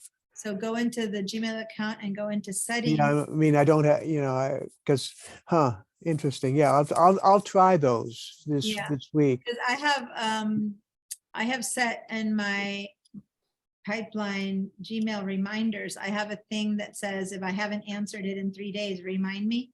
So it comes back in. So Yeah, no, see I the email have again that. and again until I finally answer it, right? So I don't You know know, if it's something like that. These, maybe. that's different. I have that too. But this is just a notice that there's a meeting. There's as I say, I have not been able to track it down. I mean, I have both Oh. Google Calendar and the, Yeah, well, the- once the class is over, she'll be in a few minutes and I'm done answering questions. If you want to share your screen, I well, can it's not on my screen though now. I mean, I don't pull have it any up, and full, then full in what 5 up? minutes or so, when I'm working with someone else, when I'm done, if you hang out a little bit, I'll try to help you. And I know that I Okay, can't. but pull I'll up the calendar then, because where it shows up is in the Pull up Gmail. your email, pull up the thing that bugs you, which is your email. Pull that up, find one of the ones that repeats, and then when it's time, when I ask you to share, you'll be able to share it with me, and we'll see if I can track it down. Okay, I'll see if I Meanwhile, let me find it. ans- meanwhile, Okay. let me answer other people. Thank So you. Anna, you're welcome. Anna, you have a question? Yes, in the calendar, you have a way that is like when you had, a new calendar, and they say new calendar subscription. That's What different. Yeah, a subscription is different. Let me share my screen. I have I have one example of subscription here, which is this one, Romeo and Juliet. Was a calendar that I did not set up. Someone made it and shared it with me. So when I opened it up, I had all of the schedules that the teacher had set up for, snacks and events. Or the one that I just shared with you that Linda had, where she is subscribed to the calendar for the Clover docents. So when she clicks on it, someone else set it up. She just sees it. So if someone is giving you a calendar to subscribe to, like from work or something like that, new calendar subscription. So that would be subscribing to someone else's calendar, okay? So that's what that is. That said, I could say, I want to share my calendar with someone else. So that's a whole nother question on how to do that. So I'm not gonna go there right now. But that you would have to have someone say, at work, one of the jobs that I was art director at a design studio. We had a calendar where whenever it was time for reviewing documents, I would set up an appointment and say, okay, these are the days that show me your designs. And then it would appear in their calendars. It wouldn't be like I didn't have to invite them and all of that. It was there just by me writing it in there. It appeared in people's calendars because they were all subscribed to that same calendar. So that's the kind of thing. So that's the thing that probably works with the networks or invitations or something like that. Before I forget, and because I only have, I'm a minute past class, so wait a minute. One thing I forgot to tell you that is truly important is notes. So say that Walk with Paloma, I open it up. I've shown you how to fill in stuff all over the place, but I didn't show you the last one, which is notes.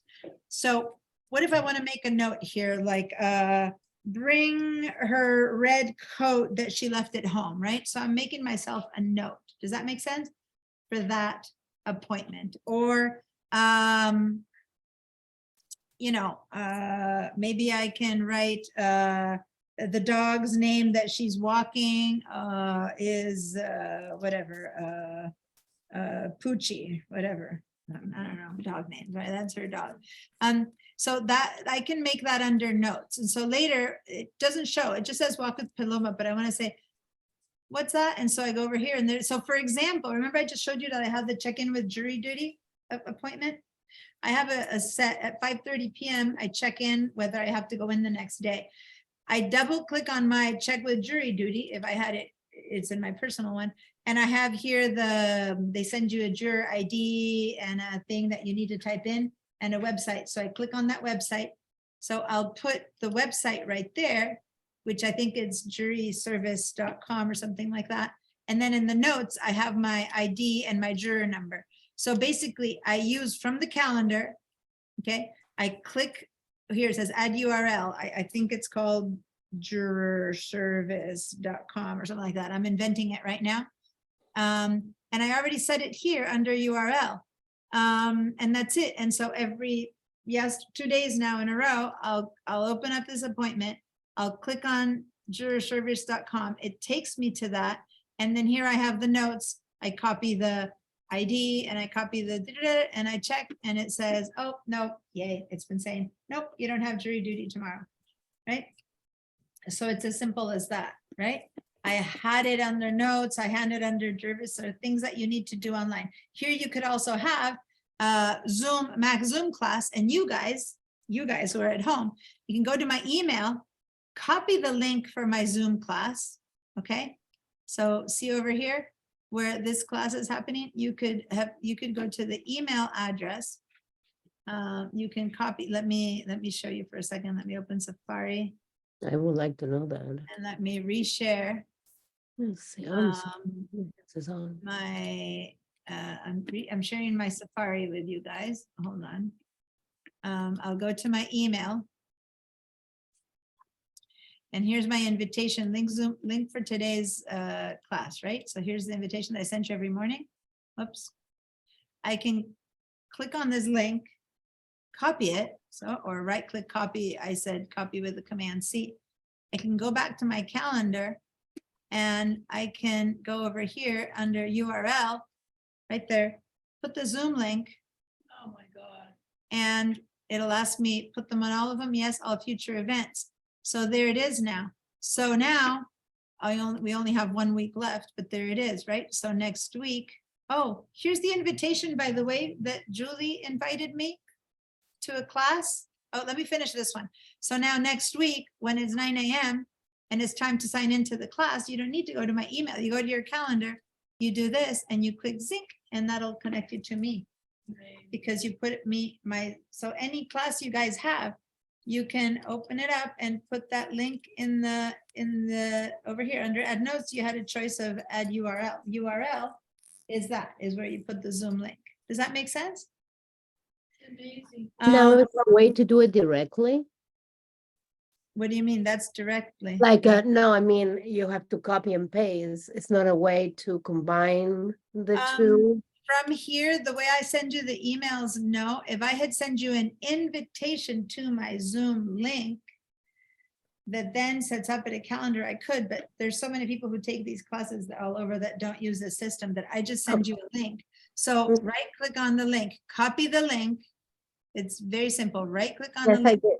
copy the link, and then in the calendar, Mhm. open up, go to URL, right click, Got it. paste, right? Okay, thank So you. it's not necessarily that much, but it gives you that link. So I'm not gonna change that. So then I just wanted to show you that. Remember that Julie sent me an invitation for, she had set up a class starting Mondays and Wednesdays, Mac class 145. Remember that? Yeah, He invited me to the Pipeline account.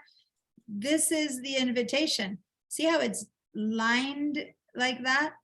This is how my boss, my director, my co-teachers send me invitations, like our board meetings and stuff. I get an invitation. I don't even need to go to my email. When I see something like that, it could be that it's over something that I've already have a class going, so I can't attend. But if it's in an empty space like this, I can double click it and it's telling me, Juliet is going, she's the organizer. Are you going to come or not? And I can say accept, maybe, or decline. So if I say accept, oh, that's. now I've accepted, and in Julie's calendar, it might take a few minutes, it will show up instead of question mark, it'll show up as accepted, right? So this day I can't, this one, I'll be a maybe on this one. Oh, see how I can see that Dan has been invited too? She invited me and Dan. So I'm going to say maybe to that one. So it stays, I'm going to say only to this event, it's a maybe. So that one stays in color, but lined up now. This one, I said yes to, but she had 2 weeks of classes. So I still have to say yes or not, because if I want to say yes to all of them, I could have said yes, but I said just one event because these are dates that I need to see if I'm busy. And I'm going to go and say, no, this one I decline. If I say decline for this event, it disappears. It's not, so maybe I had something that time, so I can't do it. But this last one, yes, I can make this one. So I'll say accept for this one. And so now I can go to this one. I might be able to go to that one, and for sure I can go to that one. Are you seeing that changing for you? Julie, not yet. So maybe maybe once it takes a few minutes, or it needs to maybe turn your calendar on and off. I don't know. Oh, yes. On the first one for Monday, it's got a little check mark. Okay, so I'm gonna stop my share. Can you share and share your calendar so people see how the invitation thing works? If if enough of my students know about this, I would be happy to send an invitation to people. So go to so see over here on the left one. I'm trying to It move says- my bar out of the way. Okay, see the Mac class, the first one says check mark. That means I said yes. And actually double click and you'll be able to see, double click. And you'll see how I check marked in there, Diana Musacchio, yes, see that? Because I said yes to that. Now go click on the second one that I said maybe. That one still is question mark and it's red. It's a big old question mark, maybe, and Dan didn't do anything yet, so he's still black. Okay, now go to next week. And now it says on the next week, when you double click on that one, yeah, click, it's question mark still. And it says, no, Diana's not coming. See that? It disappeared from my calendar, but for her, she's still gonna do the class that day. That say that it's a yoga class that we're doing online. And she's the one inviting me, so this is hers. We called it Mac class, but it could be that she's setting up a yoga event. And I said no to her. You guys see how in my place, I said, no, that day I can't make it. So she sees an X that Diana Musacchio is not coming. Dan Moore still hasn't answered. Does that make sense? I don't know how many of you guys will be creating events that you'll invite people. This is most important if you get an invitation to know how to say yes or no to. All right. So there you see. And then this one, I said yes to. Is it a real But class? the question, it says as a question mark because Dan still hasn't answered. So there's still some questions there. One person said yes. The first one of them all, you had only invited me. So when I said yes, it said yes, but this one still has Dan who hasn't answered. So this one is still in question mark mode. Does that make sense? So I could delete him as a removed. Yeah, you can invite. remove him. Mhm. And then now, when you say update, go to the bottom and say update. And say, just, you know, only for this event or all that. Now it'll say yes, because the one person who's been invited, say yes. Okay? Yeah. Now go ahead and remove him from the one where I said no, and let's see if instead of question mark, it just says no, or what does it say? Double click, remove Dan. So click on that and say remove invitee from this one, update. And since I said no, now instead of a question mark, it says X. Yeah. Your guest is not coming. Does that make sense? Yeah. I know we called it Max, so it's confusing. So you're like, how can it be you not coming to your own class? But say that this was Julie's yoga class that she is teaching, and I said yes or no, or yes or no to coming. Does that make sense? So that's what happened there with her invitees. Oh, All right, how come Yeah. this happens when I keep doing that? because you're clicking and dragging fast, and so you're making an appointment. Oh, I see. Okay. Yeah, so you're making a blank one. No, only this can done in the computer, or we can do that as in the phone when we got invited. Your phone, yeah. So I'm going to share my screen on my phone. I just want to acknowledge that it's 12:27. So Okay. people have Yeah. left. So I'm going to just show this really quickly because I want to move on to something else next class. But yeah, here's my phone. I'm sharing my phone. And yes, I can go ahead and make an appointment here as well. I can click and hold, and there's a new event. And then I call it yoga with Julie. So How I'm you putting it in. change view on the phone? What's that? How you change the view? How you see your Uh, calendar on the phone? Give me a second. I just created a new event. When you create a new event, it's the same for everyone. It shows inside here, all the same things. So now I'm going to say repeat, invite, alert, URL. See, it's exactly the same as before. Location, where is it happening? Yeah.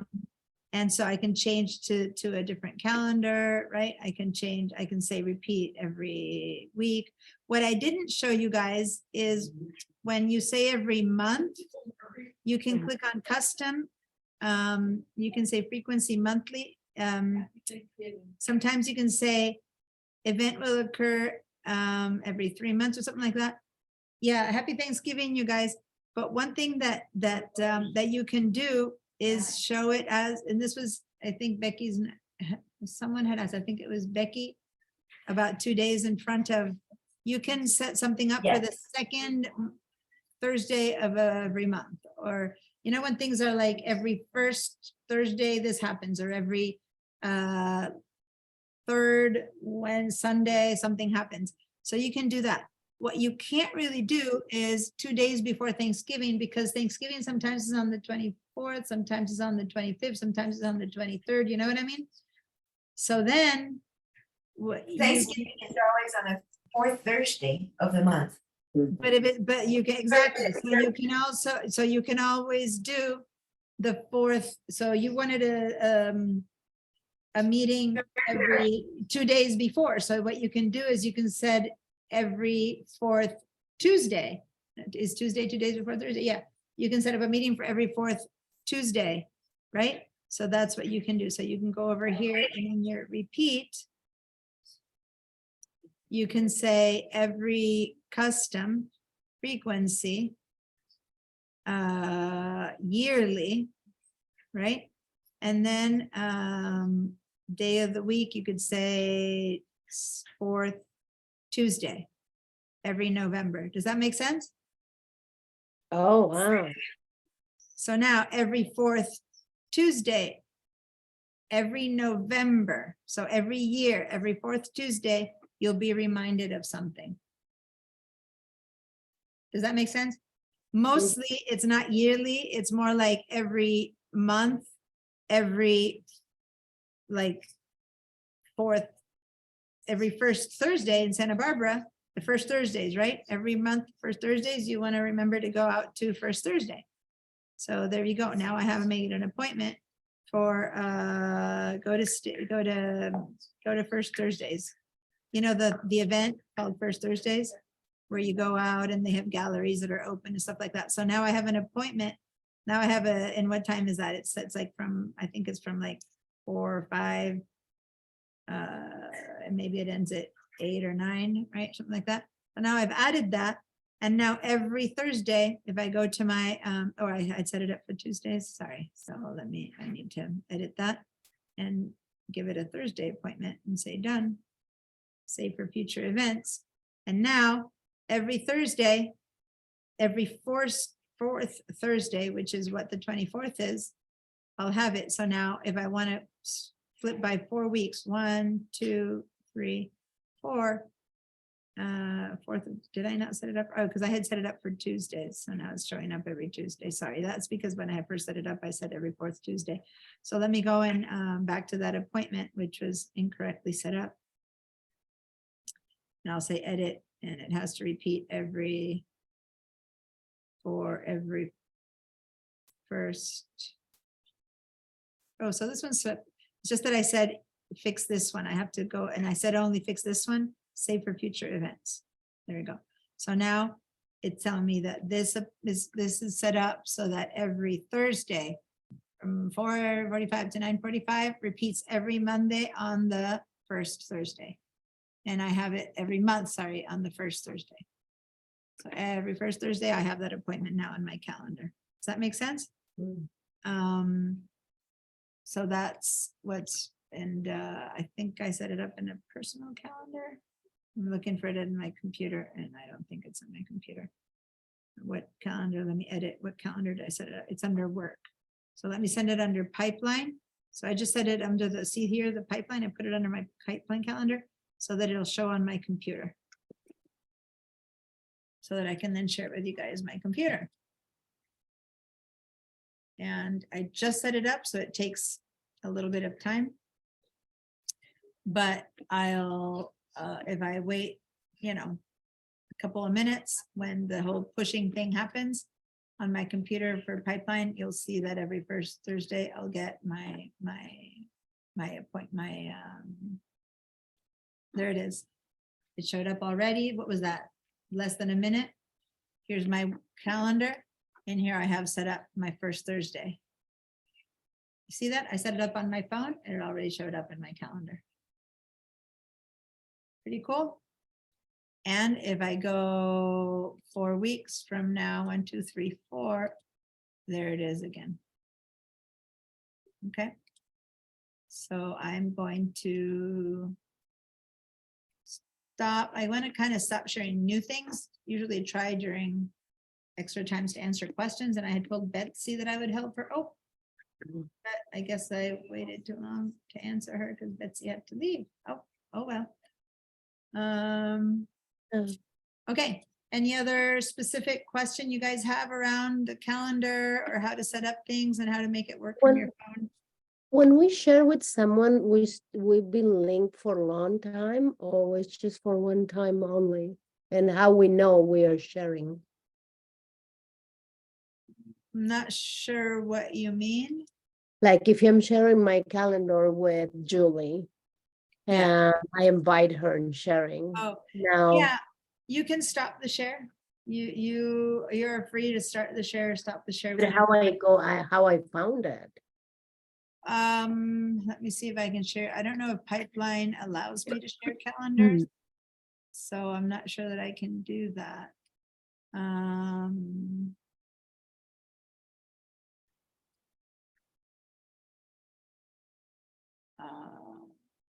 It seems like I'm only having this. Publish, so let me, I'm missing some. I'll do that and then we'll be done for today. So over here in my calendars, say that I want to share my health calendar with my husband, right? So I'm holding on to health here.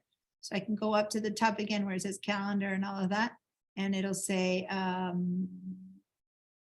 calendar, edit, publish. Here we go. I have to publish my calendar to make it public first.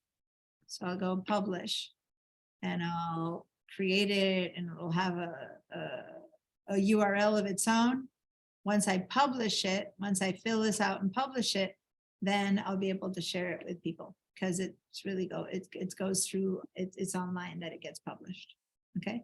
I mean, and the way you did with Miss Julie, it was No, you but shared. Julie was different. She just invited me.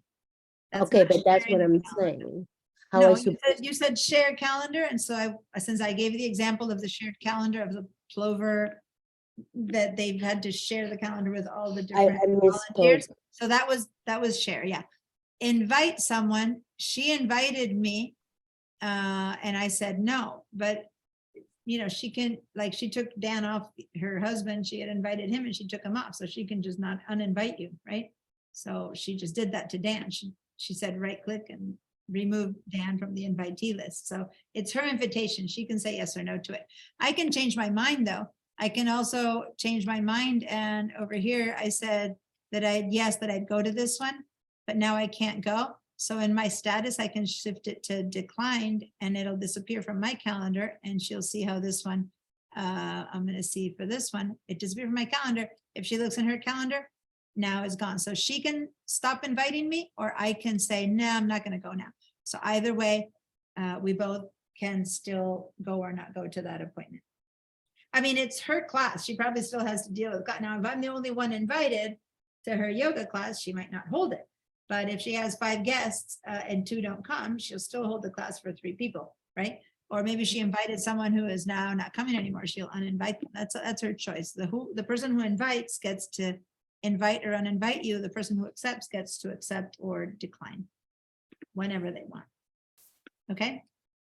I think so. This works because when I have this meeting, this fan meeting that I have here set up for me, I can tell that Carola, me, Susan, Sally, they're all going to go, but I can tell that these people haven't answered yet. No one yet has said no. It's just that these 4 people haven't answered that they'll be there. So I'll go into the meeting knowing that A, they never bothered to answer, or B, oh, for sure, Patricia can't come if she says no, but I know for sure they'll be meeting these 4 people. So I'll plan for meeting with these 4 people. Like I can tell who's coming and who's not coming. It's up to them to agree or disagree, or for Susan to say, you know what, something happened up and I can't go anymore. But this is not my meeting. It was set up by my director, by the school VP. So she can only make it happen or not. All I can do is invite or agree or not agree to go. Does that make sense?